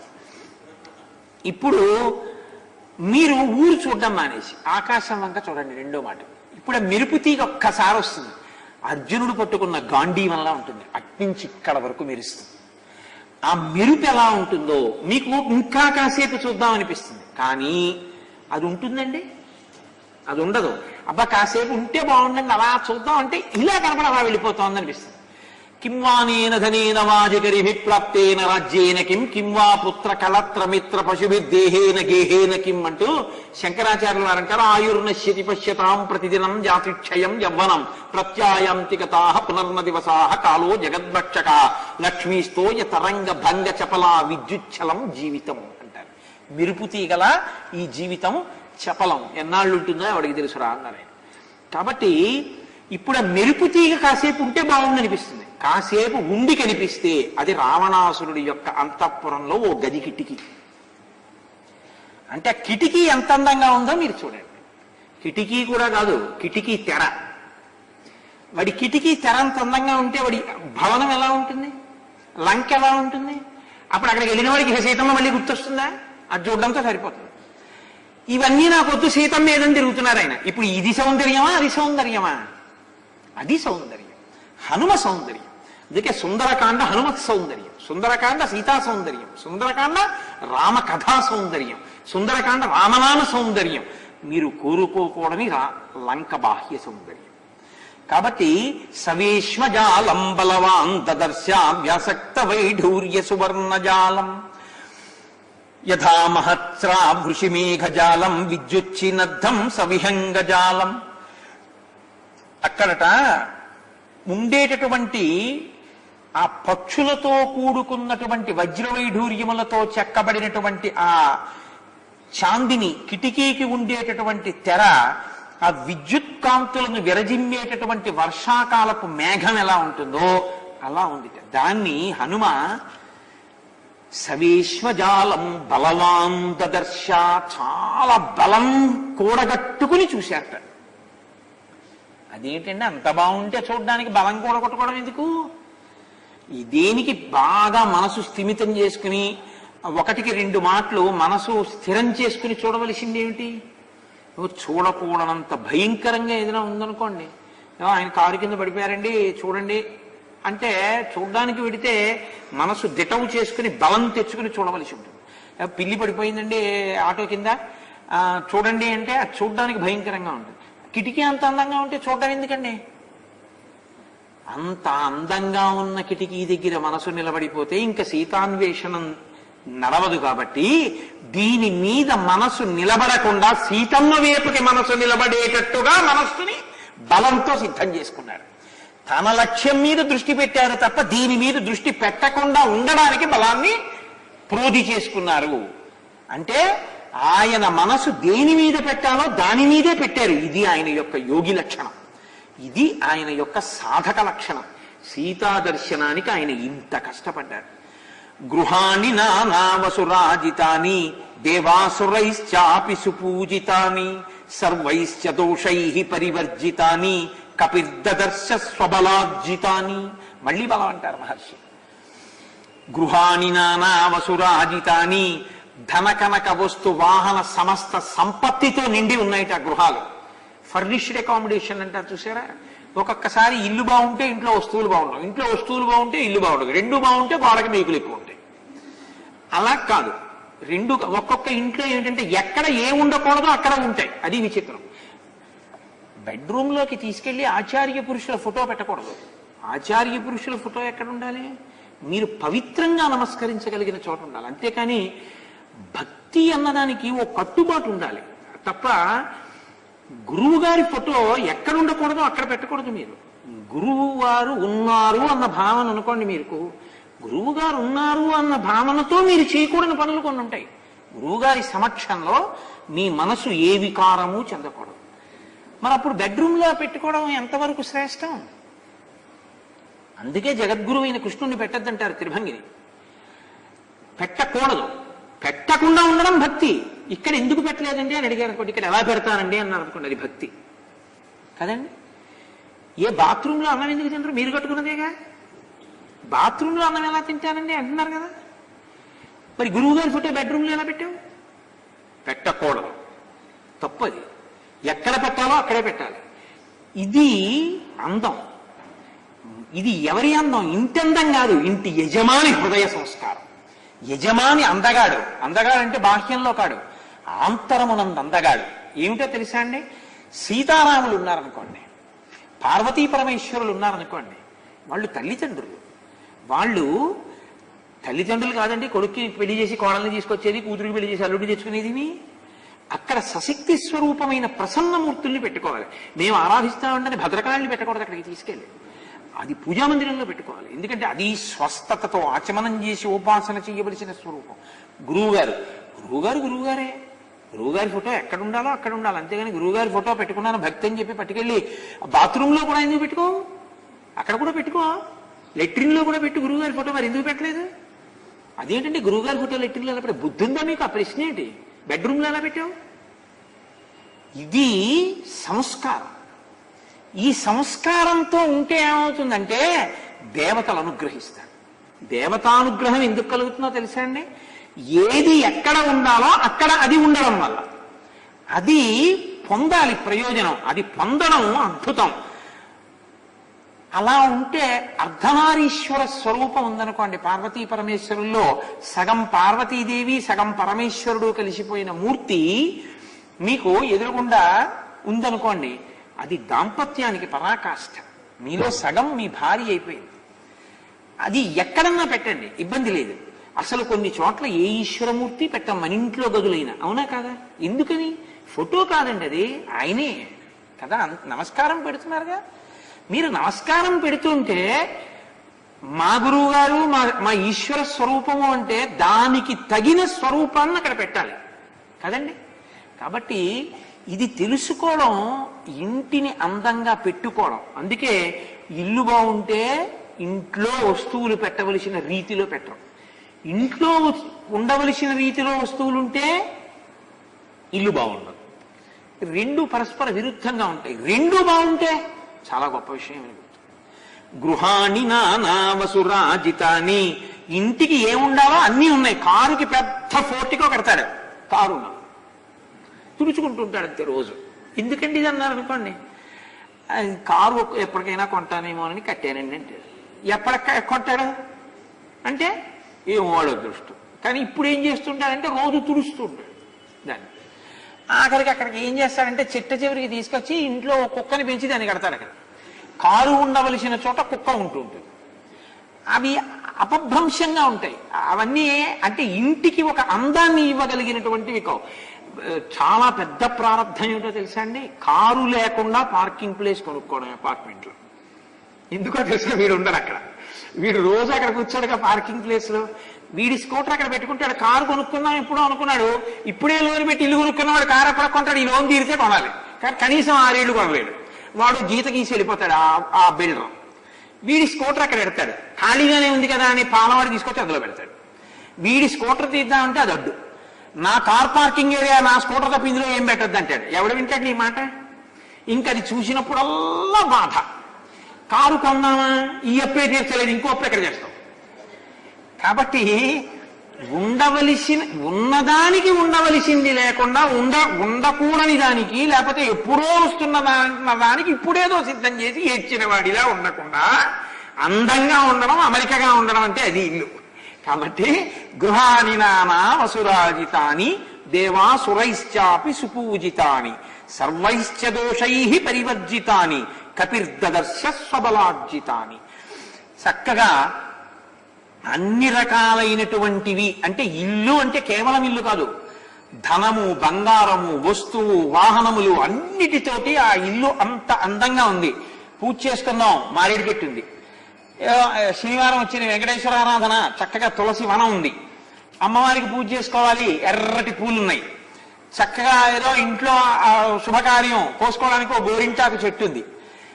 శుభకార్యం అలా వాళ్ళ ఇంటికి వెళితే సంతకాలం పువ్వు వేస్తుంటే ఇప్పుడు మామిడి కొమ్మలేయడం మేమేమంటారు.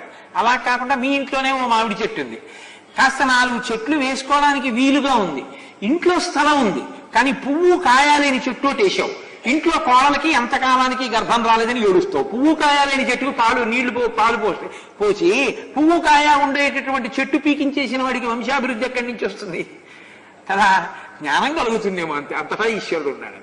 కాబట్టి ఏ ఉండాలో ఉండడం ఇంటికి వైభవం, ఏమి ఉండకూడదో అవి ఉండకపోవడం వైభవం. చాలా బాగుంటుందండి, అందంగా ఉంటుందండి. బ్రహ్మదండి ముళ్ళు తీసుకొచ్చి ఇంటి నిండా వేసుకున్నాం అనుకో, వీడి మొహం ఇచ్చే అర్థం ఉందా? ఇట ముళ్ళెట్టే ఇష్టం ఏంటండి? మీరు ఎప్పుడైనా కొంతమంది ఇళ్ళకెళ్ళండి, ఇలా కాయల రూపంలో ముళ్ళు, ఆకుల రూపంలో ముళ్ళు, ఇంతంత ముళ్ళు. అక్కడి నుంచి ఇంకా ఏమంటాడంటే, ఏంటి మా మనవాడిని తీసుకొద్దామంటే 4 రోజులు ఉంచుకుందాం అనుకుంటామండి, కానీ ఇదే మొక్కలతో బాగా ఆడుకుని పడిపోతాడు. అది మరి తీసే మొక్కలు అంటే మనవడు పడిపోతాడేమో అని తేవడం అన్నా నానేస్తాడు, కానీ ఆ ముళ్ళ మొక్కలు మాత్రం వీడిపడి ఏమని చెప్పాలి? చాలా విచిత్రంగా ఉంటుంది మనుష్యుల ధోరణి. అంటే నా ప్రారంభం నాకే కనపడతారు అలాగా. మీరు ధన్యాత్మలు, మీకు ఎవరు కనపడరేమో. ఒకవేళ కనపడినా మీరు నాలా ఏమీ మాట్లాడరు, చక్కగా హాయిగా అన్ని జ్ఞానులు కనుక అనుభవిస్తారు. నేను ఏదో నోరేసి పడిపోతుంటాను. కాబట్టి గృహాణి నానావసురాజితాని, అందుకే నేనంతా సుందరకాండ అనుకోకండి, మీ దాకా తెచ్చుకోండి అంటుంటాను. గృహాణి నానావసురాజితాని దేవాసురైశ్చాపి సుపూజితాని సర్వైశ్చ దోషై పరివర్జితాని కపిర్దదర్శ స్వబలార్జితాని. దేవతలందరూ కూడా మెచ్చుకుంటారట ఇంటిని చూసి. అంటే దేవతలందరూ కూడా మెచ్చుకోవడం అంటే ఒకటే, దేవతలు ఏ ఏ స్థానములలో ఉండాలో ఆయా స్థానములలో అలా ఉంటారు, చక్కగా అలా పెట్టి పూజింపబడుతుంటారు. అలా అలంకారములై అందంగా ఉంటాయి ఆ స్వరూపాలు. కాబట్టి ఇప్పుడు ఆయన పుష్పక విమానంలోకి ప్రవేశించారు. తతో దదర్శోచ్రిత మేఘరూపం మనోహరం కాంచన చారురూపం రక్షోధిపస్యాత్మ బలానురూపం గృహోత్తమం హ్య ప్రతిరూప రూపం. అది విశాలమైనటువంటి ప్రాంగణం. ఎంతమంది ఎక్కినా ఇంకోళ్ళు ఎక్కచ్చు పుష్పక విమానంలో. అది బ్రహ్మగారు సృష్టి చేసి కుబేరుడికి ఇస్తే కుబేరుడిని కొట్టి ఈయన తీసుకొచ్చాడు. కాబట్టి అందులో కళ్ళకి మిరుముట్లు కొలుపుతూ నిరుపమానమై, దాంతో పోల్చడానికి ఇంకొకటి లేకుండా అంత విశాలమైనటువంటి ఆ పుష్పక విమానం కనపడింది. అందులో కొన్ని తివాచీలు వేశారు. ఆ తివాచీ ఎంత అందంగా ఉందంటే, మహీకృత పర్వతరాజిపూర్ణ శైలాహకృత వృక్షవితానపూర్ణా వృక్షాహకృతా పుష్పవితానపూర్ణా పుష్పంకృతం కేసరపత్రపూర్ణం. అసలు నిజంగా సౌందర్యం అంటే అందం. పర్వతాలు ఏమి అందంగా ఉంటాయో లోకంలో, అది నిజంగా క్యాన్వాస్ మీద చూస్తే మీరు చాలా అందంగా ఉంటుంది. ఒకనకొకప్పుడు నేను తిరుమల తిరుపతి దేవస్థానంలో చూసే అటువంటిది ఒక ఊహా చిత్రము అని ఒకటి చూశాను. అప్పుడు కొండ అద్దమందు కొంచెం అయ్యి ఉంటదా గీయాలనుకున్న చిత్రకారుడికి ఆ అభిప్రాయం ఉంటే పావుటో కాగితం మీద గీయగలడు. ఆయన విహంగ వీక్షణం గీశాడు. నేను నా జీవితంలో మళ్ళీ ఇంకా అలాంటి ఫోటో చూడలేదు. ఆయన సింహాచలం దగ్గర నుంచి వెంకటాచలం వరకు ఉన్న పర్వత సానువుల్ని గీశాడు. గీస్తే అది ఏమైందో తెలుసా అండి, సింహాచలంలో తోక పెట్టి పడుకుని ఇలా ఉన్నటువంటి ఒక పెద్ద పాము ఖచ్చితంగా వెంకటాచలం వచ్చేటప్పటికి 7 పడగలు ఇలా విప్పింది. 7 పడగలలో ఒక పడగ ఇలా పైకుంది. ఈ పడగ మీద ఒక మణి ప్రకాశిస్తోంది. అది ఆనంద నిలయం. సింహాచలం దగ్గర తోక, అక్కడి నుంచి ప్రతి కట్టులో కూడా ఒక్కొక్క కట్టులో అన్నవరం దాటిన తర్వాత ఇంద్రకీలాద్రి దాటిన తర్వాత శ్రీశైలం దాటిన తర్వాత ఇది అహోబలం దాటిన తర్వాత వెంకటాచలం. ఈ పర్వతాల యొక్క వరుస క్రమంలో సింహాచలం నుంచి వెంకటాచలం వరకు 7 తలల పాము రూపంలో, శేష రూపంలో ఎలా పడుకుందో పర్వతం పాము రూపంలో ఆయన గీసి చూపించాడు ఒక చిత్రం.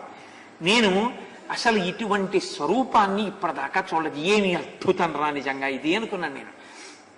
అలా మహర్షి అంటారు, మహీకృత పర్వతరాజిపూర్ణ. పర్వతములన్నీ భూమండలం మీద ఎన్నున్నాయో అన్నిటినీ గీశాట ఒక తివాచీ మీద. శైలాకృతా వృక్షవితానపూర్ణా. ఏ శైలం మీద, ఏ కొండ మీద ఏ చెట్లుంటాయో చెట్లన్నీ గీశాట. వృక్షాకృతా పుష్పవితానపూర్ణా. ఏ చెట్లకి ఏ పువ్వులు పూస్తాయో అటువంటి పువ్వులన్నీ గీశాట. పుష్పంకృతం కేసరపత్ర పూర్ణం. ఆ పువ్వులలో ఉండేటటువంటి కేసరములను కూడా గీశాట. కొన్నింటికి కేసరములు ఉండవు, కొన్నింటికి కేసరములు ఉంటాయి. మందార పువ్వు ఉందనుకోండి, దాంట్లోంచి ఇంత పెద్దది పైకొచ్చి ఆ పైన పుప్పుడితో కూడినటువంటి చిన్న చిన్న గుత్తులుండి పచ్చటి పరాగంతో కూడుకుని ఉండి రెక్కలు ఇలా వంగిపోయి ఇలా బల్లపరుపుగా తిరిగిపోయి 11 అయ్యేటప్పటికి కింద ఉన్న కాడ దగ్గరికి తిరిగిపోతాయి. మరునాడు పొద్దున్న అయ్యేటప్పటికి ఇటువైపు నుంచి ఇలా తిరిగిపోయి మళ్ళీ మొత్తం పువ్వంతా కలిపి నా చిటికిని వేలంతా అయిపోయి సన్నగా ముడిచిపోతుంది. ప్రాణం పోయేటప్పుడు ఎలా బిగుస్తుందో మందార పువ్వు అలా బిగిసి మీరు ఆరాధన చేసే మూర్తి దగ్గర పెడితే మూర్తిని కూడా అలా పట్టేసుకుంటుంది. నిజంగా దీని స్థితి నాకు వస్తే అంత అదృష్టమో అనిపిస్తుంది. ఆ మందార పువ్వును చూస్తే ఈశ్వరుడి దగ్గరికి వెళ్ళేటప్పుడు అంత హర్షం. ప్రాణోత్క్రమణ సమయమునందు పరమేశ్వరుణ్ణి పట్టుకోవడంలో అంత బిగితో పట్టుకుని వెళ్ళిపోతుంది. వాడిపోయిన మందార పువ్వు ఎక్కడైనా విచ్చుకున్నది నాకు చూపించండి, సన్నగా అయిపోయి ఉంటుంది. అది అందుకని ఒక్కొక్క పువ్వులో ఒక్కొక్క గమ్మత్తు. మీకు అన్ని పువ్వులు ఒక్కలా ఉంటాయని మీరు అనుకోకండి. కొన్ని పువ్వులు రేఖ మీద రేఖ, రేఖ మీద రేఖ, రేఖ మీద రేఖ ఒక వరుస క్రమంలో పేర్చి ఉంటాయి. కానీ మీరు ఆ పువ్వుని తీసి ఇలా అనండి, అసలు అలా అనకూడదు. పువ్వుని ఏదో మీరు ఇలా ఇలా అనండి, అది ఏమీ అవదు. అలాంటి అమరికతోనే ఉంటుంది. ఇంకో పువ్వు ఇలా అనండి, మొత్తం రేఖలు ఉడిపోయి ముచ్చుకోటే ఉంటుంది. గులాబీ పువ్వుని ఇలా అనండి, మొత్తం రేకులు ఉడిపోతాయి. చామంతి పువ్వుని ఇలా అనండి, ఒక్క రేఖ ఉండదు. ఇంత చిన్న చిన్న రేకులతో అలా రాత్రల్లా ఎవడు పేర్చాడు రా అనిపిస్తుంది. మీరు ఆప్కోలో కొనుక్కున్న గ్లాస్కో పంచె కూడా అంత తెల్లగా ఉండదు. రోజు వెళ్ళేటటువంటి లారీలు వెళ్ళే రోడ్డు పక్కన పూసిన ఉమ్మెత్త పువ్వు తెల్లవారకట్ట మార్నింగ్ వాక్ లో చూస్తే ఏ గ్లాస్కో పంచా పనికిరాడు, అంత తెల్లగా ఉంటుంది.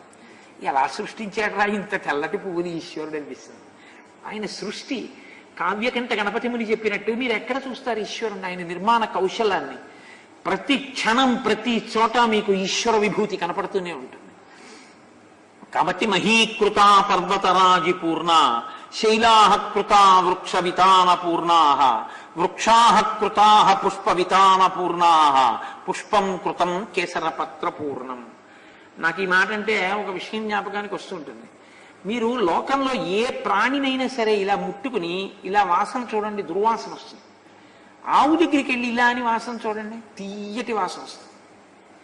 మరి ఆ ఆవు శరీరంలో దేవతలు ఉన్నారు అంటే ఇంకంతకన్నా తార్కాణం ఏమిటండి? అసలు దాని శరీరం అటువంటి సువాసన, దాని పేడ అంత సువాసన. అందుకే గోవు లాంటి ప్రాణి ఇంకా లోకంలో లేదు. పుష్పాహ్వయం నామ విరాజమానం రత్న ప్రభాభిశ్చ వివర్ధమానం విశ్వోత్తమానామపి చోచ్యమానం మహాకపిస్తత్ర మహావిమానం. దాని యొక్క రత్న కాంతులు దశ దిశలకి ఆ కాంతిని విరజిమ్ముతుంటే అందులోకి ఎవరైనా లోపలికి ప్రవేశిస్తేట కాంతుల వలన ఎటువంటి అనుభూతి కలుగుతుందంటేట వెంటనే ఆకాశంలో దాంట్లో వెడుతున్నామన్న అనుభూతి కలుగుతుందిట. అటువంటి కాంతి చిమ్ముతుంది. అంటే ఒక్కొక్కటి ఒక్కొక్క అలా చేయగలదు. మీరు వెళ్ళని రైల్లో కూర్చుని వెడుతున్న రైల్ని చూడండి, మీరు ఎడుతున్నట్టు ఉంటుంది కదా. దానికి ఉన్నప్పుడు పుష్పక విమానానికి ఉండదని మీరు ఎలా అనుకుంటున్నారు? పుష్పక విమానం రత్నకాంతులతో మీకు అటువంటి స్థితిని ఇస్తుంది. తాను ఎగిరి విడిపోతున్నటువంటి భావనని మీకు కల్పిస్తుంది. ఎందుకు ఉండదండి? మీరు నేను అలా అన్నానని మీరు అనుకోకండి. అలా ఎలా ఉంటుందండి? ఎక్కి కూర్చుంటే వెడుతున్నట్టు ఎలా ఉంటుందండి అని అనుకోకండి. ఉండవు. మీరు జిమ్కి వెళ్ళి చూడండి, మనుష్య నిర్మితమైనటువంటి యంత్రమే ఉంటుంది. అది మీరు అడుగు తీసి అడిగేస్తుంటే రోడ్డు వెనక్కి ఎడుతుంటుంది, మీరు ముందుకు ఎడుతుంటారు కదా. అలా మీరు వెళ్ళడానికి రోడ్డే ఉండదు, కానీ అందులో మీకు కావలసిన స్పీడ్ పెట్టుకుంటే మీ కింద నుంచి నేల వెళ్ళినట్టు వెళ్ళిపోతుంటుంది. మీరు అడుగులు తీసి వేసేసుకుంటూ ఉంటారు. చెయ్యరు జిమ్లో? ఏమంటారు దాన్ని? కాదు, ఇంకో పేరు ఏదో ఉంది, ట్రెడ్మిల్. దాన్ని కావలసిన స్పీడ్లో సెట్ చేసుకుని బ్రిస్క్ వాక్, స్లో వాక్ చేస్తుండరు. ఏది దాని మీద నిలబడితే మీరు నడుస్తున్న అనుభూతి కలిగినప్పుడు పుష్పక విమానం ఎక్కితే ఎగురుతున్న అనుభూతి ఎందుకు కలగదు? కలుగుతుంది, కానీ మీరు ఎక్కలేదు కాబట్టి తెలియదంట. కాబట్టి నియుజ్యమానాస్తు గజాస్సు హస్తాః సకేశరాశ్చోత్పల పత్రహస్తాః బభూవదేవీ చ కృతాసు హస్త లక్ష్మీస్తథా పద్మిని పద్మహస్త. ఆయన పుష్పక విమానంలో ఒక లక్ష్మీదేవి యొక్క మూర్తి ఉంది. నియుజ్యమానాస్తు గజాస్సు హస్తాః. దానికి ఎంత గొప్ప మూర్తి అంటే 2 ఏనుగులు ఆకాశగంగా జలాల్ని స్వర్ణ కడవలతో పట్టుకొచ్చి పోస్తున్నాయి. పోస్తుంటే ఆ గంగా జలం ఆవిడ మీద అభిషిక్తం అవుతోంది. ఆ అభిషేకింపబడినటువంటి నీటి చేత తడపబడినటువంటి శరీరము కలిగినటువంటి మూర్తిగా లక్ష్మీదేవి అక్కడ. అదేంటి? ప్రతిరోజు కూడా అలా దిగ్గస్థిభిక్కనక కుంభముఖావసృష్ట సర్వాహిని విమలచారు జలప్లుతాంగీం ప్రాతర్నమామి జగతాం జన్నీమశేషలోకాధినాద గృహిణీం అమృతాభిపుత్రీం అంటారు. ప్రాతకాలంలో నేనమ్మా అటువంటి మూర్తికి నమస్కరిస్తున్నాను. కాబట్టి చక్కగా అటువంటి మూర్తి ఇంట్లో ఉండాలి అని గుర్తు. కాబట్టి గృహాణి నానావసురాజితాని దేవాసురైశ్చాపి సుపూజితాని సర్వైశ్చ దోషై పరివర్జితాని కపిర్దస్య స్వబలార్జితాని. కాబట్టి అక్కడ ఏముంది? నియుజ్యమానాస్సు గజాస్సు హస్తా సకేశరాశ్చోత్పల పత్రహస్తా బభూవ దేవీ చ కృతాసు హస్తా లక్ష్మీస్తథా పద్మిని పద్మహస్త. పద్మములు పట్టుకున్న లక్ష్మీదేవికి ఏనుగులు స్వర్ణభాండములతో అభిషేకం చేస్తున్నటువంటి మూర్తి ఉంది. చాలా బాగుంది. అయితే ఇది రావణుణ్ణి మెచ్చుకోవడానికి కాదు. ఉపాసన క్రమం ఏమిటో తెలుసా అండి? మూర్తి ఉపాసన విస్తరణ జరగాలి. అందుకే పూజామందిరంలో పూజ గొప్పది, పూజామందిరంలో మరణించాలనుకోవడం తప్పంటాడు వివేకానందుడు. నీ పూజామందిరం లోకమంతా పూజామందిరంగా మారడానికి పనికి రావాలి తప్ప, నా పూజామందిరం అదే తప్ప ఇంకా లోకంలో పూజించవలసింది ఏం లేదంటే నువ్వు రాక్షసుడు అయిపోయావు గుర్తు. రావణుడు ఏం చేస్తాడంటే పుష్పక విమానంలో ఇక్కడికి తీసుకొచ్చి తామర పువ్వులు వేసి నమస్కారం చేస్తాడు. పొద్దున్నే సీతమ్మ తల్లి దగ్గరికి వెళ్ళి ఆవిడ్ని చూడకూడని చూపు చూస్తాడు. ఇక్కడ ఉన్న లక్ష్మీదేవే నీ పక్కింటి వారి భార్యారూపంలో ఉన్న లక్ష్మీదేవి. గృహలక్ష్మి గృహే గృహే. ఎక్కడ చూస్తావు లక్ష్మీదేవిని? సాయంకాలం సభలో నీకు కనపడుతున్న ఈ తల్లులందరూ సహస్రశీర్షవదన, వాళ్ళందరూ లక్ష్మీ స్వరూపాలే. ఇన్ని ముఖాలతో లక్ష్మీదేవుల్ని చూడడమే నీ జన్మ సౌభాగ్యం అంతే. కాబట్టి పక్కింటి వారి భార్య, ఎదురింటి వారి భార్య, ముందింటి వారి భార్య, వెనకింటి వారి భార్య, ప్రతి ఇంట్లో ఉన్న గృహిణి లక్ష్మియే. కాబట్టి ఇక్కడ తామర పూలు వేస్తే నువ్వు అదే దృష్టి, అక్కడ అదే దృష్టితో ఉండాలి. కానీ ఇక్కడ తామర పూలు వేస్తాడు, అక్కడికెళ్ళి పనికి మారిన మాటలు మాట్లాడతాడు, చూడకూడని దృష్టితో చూస్తాడు. ఇది గడ్డి తిన్న బుద్ధి. అంటే తను చేసేదాని మీద తనకి నమ్మకం లేదు. నమ్మకం లేని పూజ. చదువుకోలేదా? చదువుకున్నాడు అందుకే చేస్తాడు. కానీ ఇక్కడున్న లక్ష్మి అక్కడున్న లక్ష్మి, ఈ లక్ష్మి ఏడిస్తే ఎంత ప్రమాదమో ఆ లక్ష్మి ఏడ్చినా అంతే ప్రమాదం. ఆవిడ 10 నెలల నుంచి ఏడుస్తోంది, కొంప పడిపోతుంది. ఆవిడ పంపించేసేయండి వాళ్ళ ఆయన దగ్గరికి అనడు. ఇక్కడ పువ్వులేసి అక్కడ ఏడిపిస్తే ఇది దాన్ని ఏమైనా కాస్తుందా? కాపాడదు. కాబట్టి నువ్వు కూడా అలాంటి పూజలు చేయకు.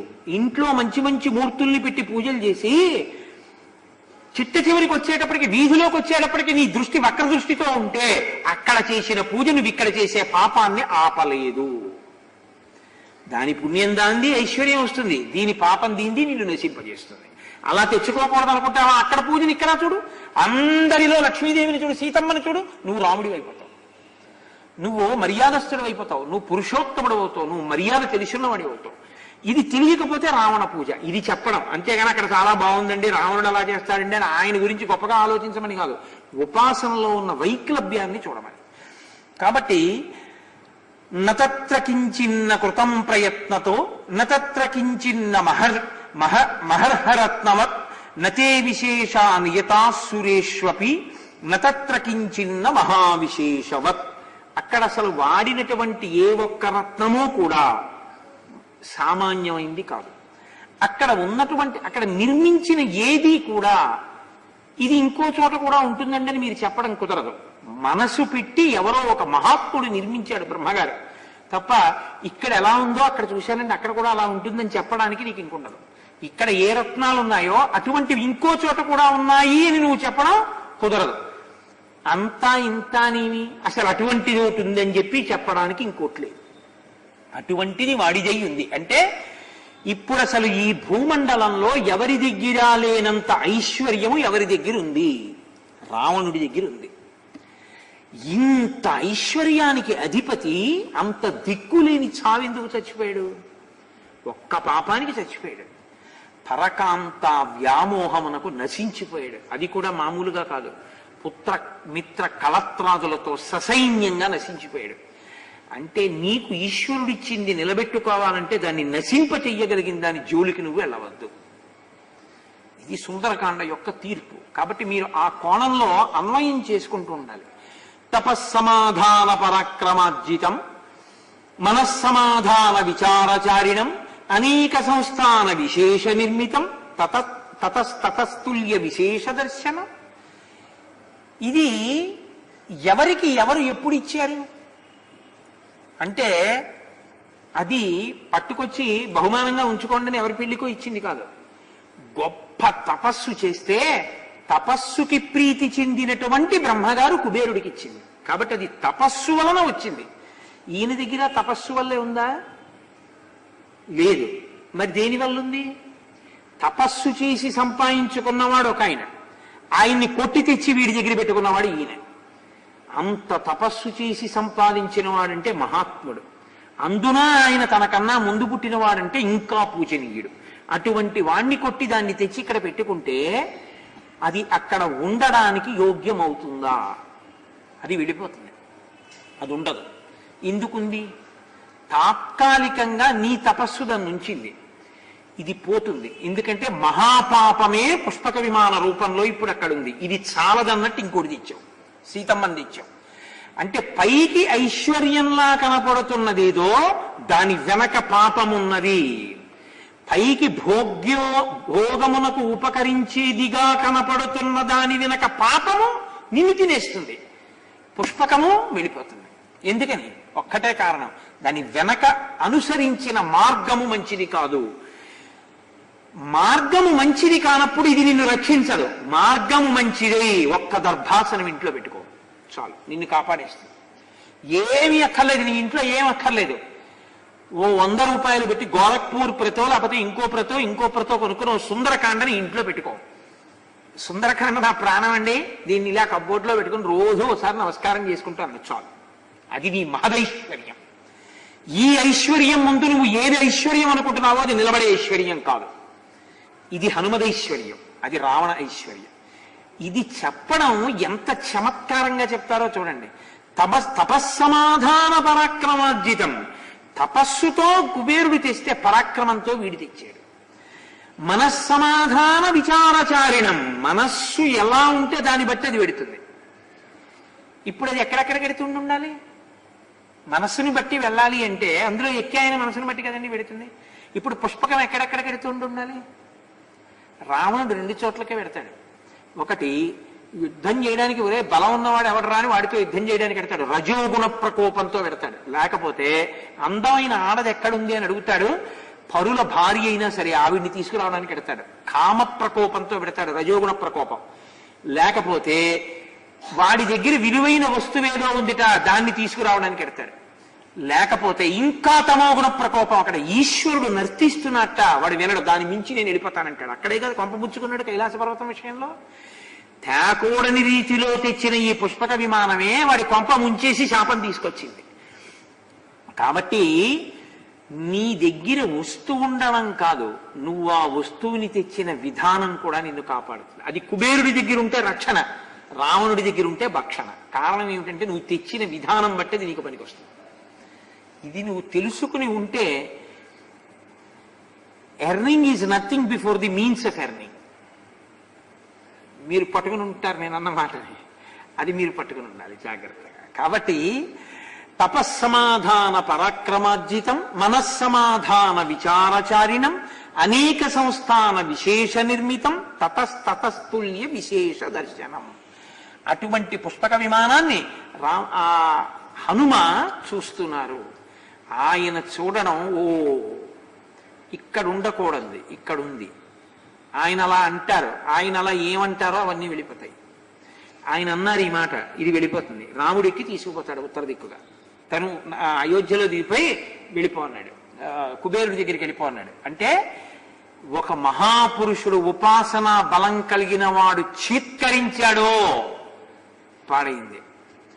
ఆయన చీత్కారమునకు గురికో కాకుండా కాపాడుకుంటూ ఉండాలి. అలా ఉండాలంటే ఆ మర్యాదతో నిలబడుతుండాలి. ఇది మహాద్భుతం అండి సుందరకాండ. ఇది జీర్ణమైతే మీ తృప్తి వేరుగా ఉంటుంది, మీ జీవన విధానం వేరుగా ఉంటుంది. పరేణ తపసా లేభే యత్ కుబేర పితామహాత్ కుబేర మోజసా జిత్వా లేభే తద్రాక్షసేశ్వర.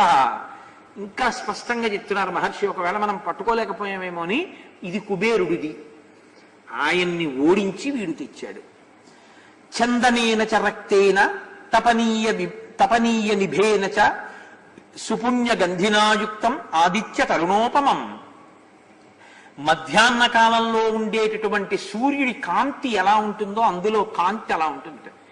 ఎర్రచందనం యొక్క గుబాళింపు ఎలా ఉంటుందో దానిలో సహజంగా అటువంటి సువాసనలు ఉంటాయి. అక్కడ స్వామి ఆ పుష్పక విమానంలో తిరుగుతూ రావణాసురుని యొక్క శయనాగారంలోకి ప్రవేశించారు. తతస్తాం ప్రస్థితశాలాం దదర్శ మహతీం శుభాం రావణస్య మహః కాంతాం కాంతామివ వరస్త్రియం. అక్కడ ఆ హనుమ వెడుతున్నప్పుడు ఒక విశాలమైనటువంటి ఒక ప్రాంగణాన్ని, ఒక గదిని చూశారు. అది అక్కడ ఆయన తన మనోహరమైనటువంటి సర్వాంగ సుందరి రావణుడు ఎలా అభిమానిస్తాడో ఆయనకి అంత ప్రీతిపాత్రమైనటువంటి గది. ఎందుకని అంటే ఆయన అక్కడ శయనిస్తాడు, అక్కడ భోగం అనుభవిస్తాడు. అటువంటి గది దగ్గరికి వెళ్ళి చూశారు. స్వర్గోయం దేవలోకోయం ఇంద్రస్యేయం పురీ భవేత్ సిద్ధిర్యేయం పరాహి స్యాత్ ఇత్యమన్యత మారుతి. అసలు ఆ సోయగాన్ని చూసి హనుమ అంతటి వారన్నారు, స్వర్గోయం దేవలోకోయం, ఇది స్వర్గమా దేవలోకమా?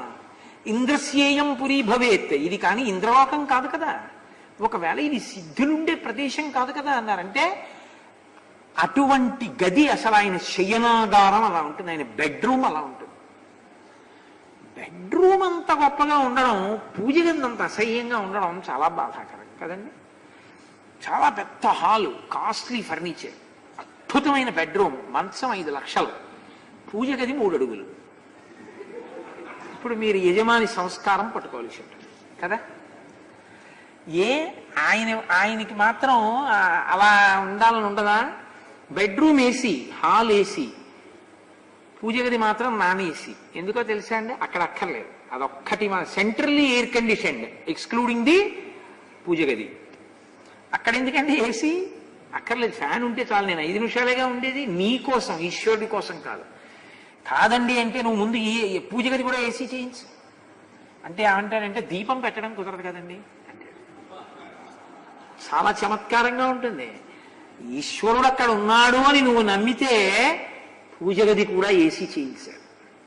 చేయిస్తే నువ్వు చల్లతనాన్ని అనుభవిస్తూ ఆయన చల్లగా ఉన్నారు, నేను చల్లగా ఉన్నాను అనుకుని ఇలాగే చల్లగా ఉండండి స్వామి అని కరెంటు బిల్లు గుర్తొస్తే కొని స్విచ్ కట్టి, కనీసం నీలే ఆయనకి 2 గంటలో 3 గంటలో వెయ్యి. ఆయనేగా నీకు ఇస్తున్నది, ఆయనకి మాత్రం ఇవేం అక్కర్లేదు. ఎందుకని అంటే అవి విగ్రహాలండి, అవి విగ్రహం అయితే ఇంక నీకేం ఇస్తుందండి? అది విగ్రహం ఇంకా మీకేం చేస్తుంది? కాదు, మా స్వామి ఉన్నాడు, మరి ఏసీ ఆయనకి పెట్టలేదేమండి? నీ దగ్గర సరి అయిన సమాధానం ఉంటే నీ ఇల్లు కూడా ఇంకోలా ఉండాలి కదా. ఇది పూజ అన్న మాటకి పరమార్థం. ఇక్కడ తెలిసిపోతూ ఉంటుంది జీవితాలు. నాతో సరే ఎందుకులేండి, వదిలిపెట్టండి. అందుకని ఆ మహర్షి అంటారు, ప్రజ్ఞాయితైవా పశ్యత్ ప్రదీప్తాంస్తత్ర కాంచనాన్ ధూర్తామివ మహాధూర్తై దేవనేన పరాజితాం. అక్కడ ఉండేవాడి దృష్టికోణం ఎలా ఉంటుందో చెప్పడానికి మహర్షి ఎంచుకున్నటువంటి గొప్ప ఉపమానం అత్యద్భుతం. అసలు రామాయణంలో ఆయన ఆ గదికి తీసుకొచ్చి ఎంత గొప్ప మాట వేసేశారో. గోడలకి కాగడాలు పెట్టారు, ఇలాగా ఆ కాగడాలు వెలుగుతున్నాయి. కాగడాలకి కూడా భయమే తెలుసా అండి. కాగడాకి భయం ఎందుకంటారేమో మీరు. కాగడా మీద పెట్టినటువంటి దీపం కొంచెం ఇలా ఇలా ఎప్పుడు కదులుతుంది? గాలేస్తే. గాలేసి ఇలా ఇలా కదిలింది అనుకోండి, వెలుతురు ఏమవుతుంది? ఇలా ఇలా ఊగుతుంది. అలా ఊగుతూ ఆయన ఏదో చూద్దాం అనుకున్నది ఆయనకు బాగా కనపడలేదు అనుకోండి, ఆయన బెడ్రూమ్లో చూద్దాం అనుకున్నది ఆయనకు బాగా కనపడలేదు అనుకోండి, ఆయన ఇప్పుడు ఈ వాయువు మీద ఆగ్రహించి చెనకుతాడు. అందుకని అక్కడ వాయువు వీచదు. కాళహస్తి అంతరాయణంలో అలా వెలగాలి. వెలగడానికి ఎంత ఆక్సిజన్ కావాలో అంతే ఇవ్వాలి వాయుదేవుడు. ఇది చమత్కారం. ఆయన భూతములను ఎలా శాసిస్తాడో చూడండి. అందుకని దీపాలు ఇలాగే వెలుగుతాయి. అవి ఇలా వెలుగుతుంటే మహర్షి అన్నారు, అవి అలా వెలిగితే ఎలా ఉన్నాయో తెలుసా? పేకాట ఆడేవాళ్ళు ఓడిపోతాడు, మర్యాద చాలా గొప్పగా ఉంటుంది. డబ్బులు ఉన్నంతసేపే ఆడిస్తారు. డబ్బులు అయిపోయాయి అనుకోండి, ఇంకా వాడికి ముక్కలేరు. నీకు అనుభవం అడక్కండి, అన్నిటికీ అనుభవమే ఉండక్కర్లేదుగా. ఒక సినీ నటి ప్రసవేదన చాలా బాగా అనుభవిస్తుంది. ఆవిడ కుమారి అయి ఉండొచ్చు, అంత మాత్రం చేత చాలా గొప్ప అనుభవం ఉన్న వారిలో నటించారంటే పళ్ళు రాలగొడుతుంది. అన్నిటికీ గుండెపోటుతో మరణించగలిగినటువంటి వాళ్ళు నటించే అద్భుత నటుడు ఒక ఆయన ఉన్నాడు. అంటే ఆయనకి ఇంత పూర్వం గుండెపోటు వచ్చిందా అంటే అన్నిటికీ అనుభవాలే ఉండక్కర్లేదు, చూస్తే చాలు కదండి విషయాలు. కాబట్టి ఆ పేకాడేవాడి దగ్గర డబ్బులు అయిపోతే నిర్దాక్షిణ్యంగా చెప్పేస్తారు, నీకు ముక్కలు ఏం లేచిపో అంటారు. ఇప్పుడు ఆయన ఏం చేస్తాడో తెలుసా అండి? చూసావా, డబ్బులు అయిపోగానే ఆట ఆడనివ్వలేదురా వీళ్ళు, నన్ను రేపు ఇస్తాను రా అంటే వాళ్ళు ఒప్పుకోలేదు, డబ్బులుంటేనే అని వెళ్ళిపోతారని మీరు అనుకుంటున్నారా? వాడు వెళ్ళడు. ఇక్కడ లేచిపోయాక వాడు సర్దేసుకుంటాడు. వీడు ఏం చేస్తాడంటే ఇంకోటి పేక ముక్కల దగ్గరికి వచ్చి కూర్చుని అలా చూస్తుంటాడు. అందులో తప్ప వాడు ఇంటికి వెళ్ళడు. ఓడిపోయినా ఇంటికి వెళ్లకుండా పక్కవాడి పేక ముక్కలు చూస్తున్నటువంటి జోదరు ఎలా ఉంటాడో చూపు అలా చూస్తూ అలా ఉన్నాయిట దీపాలు. మహర్షి ఆ యజమాని తత్వాన్ని చెప్పడానికి ఆ పడకగది దీపాలని ఎంత బాగా చెప్తారో చూడండి. ప్రధ్యాయిత ఇవాపస్య ప్రదీప్తాంస్తత్ర కాంచనాన్ ధూర్తానివ మహాధూర్తై దేవనేన పరాజితాన్ దీపానంచ ప్రకాశేన తేజసా రావణస్య చ అర్చిర్భిర్భూషణానంచ ప్రదీప్తేత్యభ్యవంజత. అక్కడ మంట పుట్టినట్టుంది ఆ గదిలో. ఎందుకని అంటే ఒక పక్కనేమో కాగడాల యొక్క వెలుతురు, ఒక పక్కనేమో రావణాసురుడి రోమకూపాల్లోంచి కొడుతున్న తపోశక్తి, ఒక పక్కనేమో రావణాసురుడు పెట్టుకున్నటువంటి ఆభరణములలోంచి పైకొస్తున్న కాంతి. మూడు కాంతులు కలిసి మండుతున్నట్టుగా ఉంది ఆ గది. అంత కాంతులు వస్తున్నాయి. తథోపశ్య కుథాసీనం నానావర్ణాంబరశ్రయం సహస్రం వరనారీణాం నానావేష విభూషితం. కొన్ని వేల మంది కాంతలు రావణుడితో రతిక్రీడలు సలిపి నీరసించి ఆయన పాదాల దగ్గర పడి ఉన్నారు. ఆ ఒక్క శ్లోకం చాలు మీరు అర్థం చేసుకోవడానికి. తత్ర సుప్తం విరురుచే నిశ్శబ్దాంతరభూషణం నిశ్శబ్దహంస భ్రమరం యథా పద్మవనం మహత్. అక్కడ ఉన్నటువంటి వాళ్ళు ఆభరణాలు తెగిపోయిన వాళ్ళు, ఒంటి మీద బట్ట సరిగ్గా లేని వాళ్ళు, వీళ్ళ ఒంటి మీద బట్ట వాళ్ళ ఒంటి మీద ఉన్న వాళ్ళు అంటారు మహర్షి. అంటే వాళ్ళ ఒంటి మీద బట్ట లేదు అన్న మాట కుసంస్కారంగా ఉంటుంది కాబట్టి ఆవిడ మీద బట్ట ఈవిడ మీద ఉందంటారు. అంటే ఆవిడ మీద బట్ట లేదనే కదా దాని అర్థం. అంత సంస్కారయుతంగా ఉంటుంది వాల్మీకి మహర్షి మాట. అక్కడ వీళ్ళందరూ ఎలా నిద్రపోతున్నారంటేట, నిశ్శబ్దంగా ఉన్నటువంటి సరస్సులో పద్మముల మధ్య తుమ్మిదలతో కూడినటువంటి ఆ పద్మముల ఉన్నటువంటి సరోవరంలో కదలక మెదలక నిలబడిన హంస ఉంటే ఎలా ఉంటుందో పడుకున్న ఆడవాళ్ళు అలా ఉన్నారు. ఇమాని ముఖ పద్మాని నియతం మత్త షట్పదాహ అంబుజానీవ పుల్లాని ప్రార్థయంతి పునః పునః. వాళ్ళందరూ పనికి మాలిన వాళ్ళు అనుకుంటున్నారేమో అని మహర్షి ఒక ఉపమానం చెప్పారు. వాళ్ళు పడుకుని నిద్రపోతుంటే వాళ్ళ ముఖాల్ని చూసి తుమ్మెదలు అనుకున్నాయిట, పద్మాలు అనుకుని వచ్చి వాళ్తున్నాయిట. వాళ్ళు నిద్రపోతున్నారు, వాళ్ళకి తెలియదు. అంటే వాళ్ళు అంతంత అందగత్తెలు. అటువంటి వాళ్ళందరూ ఆ గదిలో కింద పడి ఉన్నారు.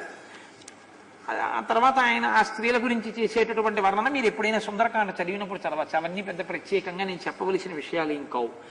అన్యోన్య భుజ సూత్రేణ స్త్రీమాలా గ్రజితా హిసా మాలేవ గ్రజితా సూత్రే శుశుభే మత్త షట్పద.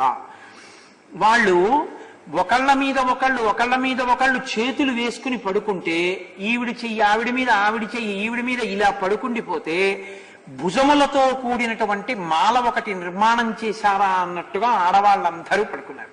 వీళ్ళందరూ ఢమరుకని ఒక ఆవిడ, పిల్లనగ్రోవిని ఒక ఆవిడ, విపంచిని ఒక ఆవిడ, వీణనొక ఆవిడ కౌగలించుకుని నిద్రపోతూ అప్పటి వరకు వాళ్ళు సంగీత వాద్యములు మ్రోగించారు రావణుని యొక్క ఉల్లాసం కోసం. వాళ్ళందరూ నిద్రలో చుంబిస్తున్నారు వాటిని. అవి రావణుని యొక్క ముఖములు అనుకుని. రాజర్షి పితృదైత్యానాం గంధర్వాణాం చయోషిత రాక్షసానాంచ కన్యా తస్య కామ వశంగతా. అక్కడ రాజర్షి కాంతలు, ఆ తర్వాత పితృదేవతల యొక్క కాంతలు, దైత్యుల యొక్క కాంతలు, దేవతల యొక్క కాంతలు, గంధర్వ కాంతలు అందరూ రాక్షసుడి చేత తేబడిన వారు, రాక్షసుని యందు రావణుని యందు అనురక్తి ఉన్నవారు తప్ప రావణుడు బలవంతంగా ఆమెకి ఇష్టం లేకపోయినా తెచ్చిన వాళ్ళు ఎవరూ లేరు. అందరూ ఆయన యందు అనురక్తి ఉన్నవారే. అలా అనురక్తి లేక ఏడుస్తున్నది లంక మొత్తం మీద ఒక్క సీతమ్మే.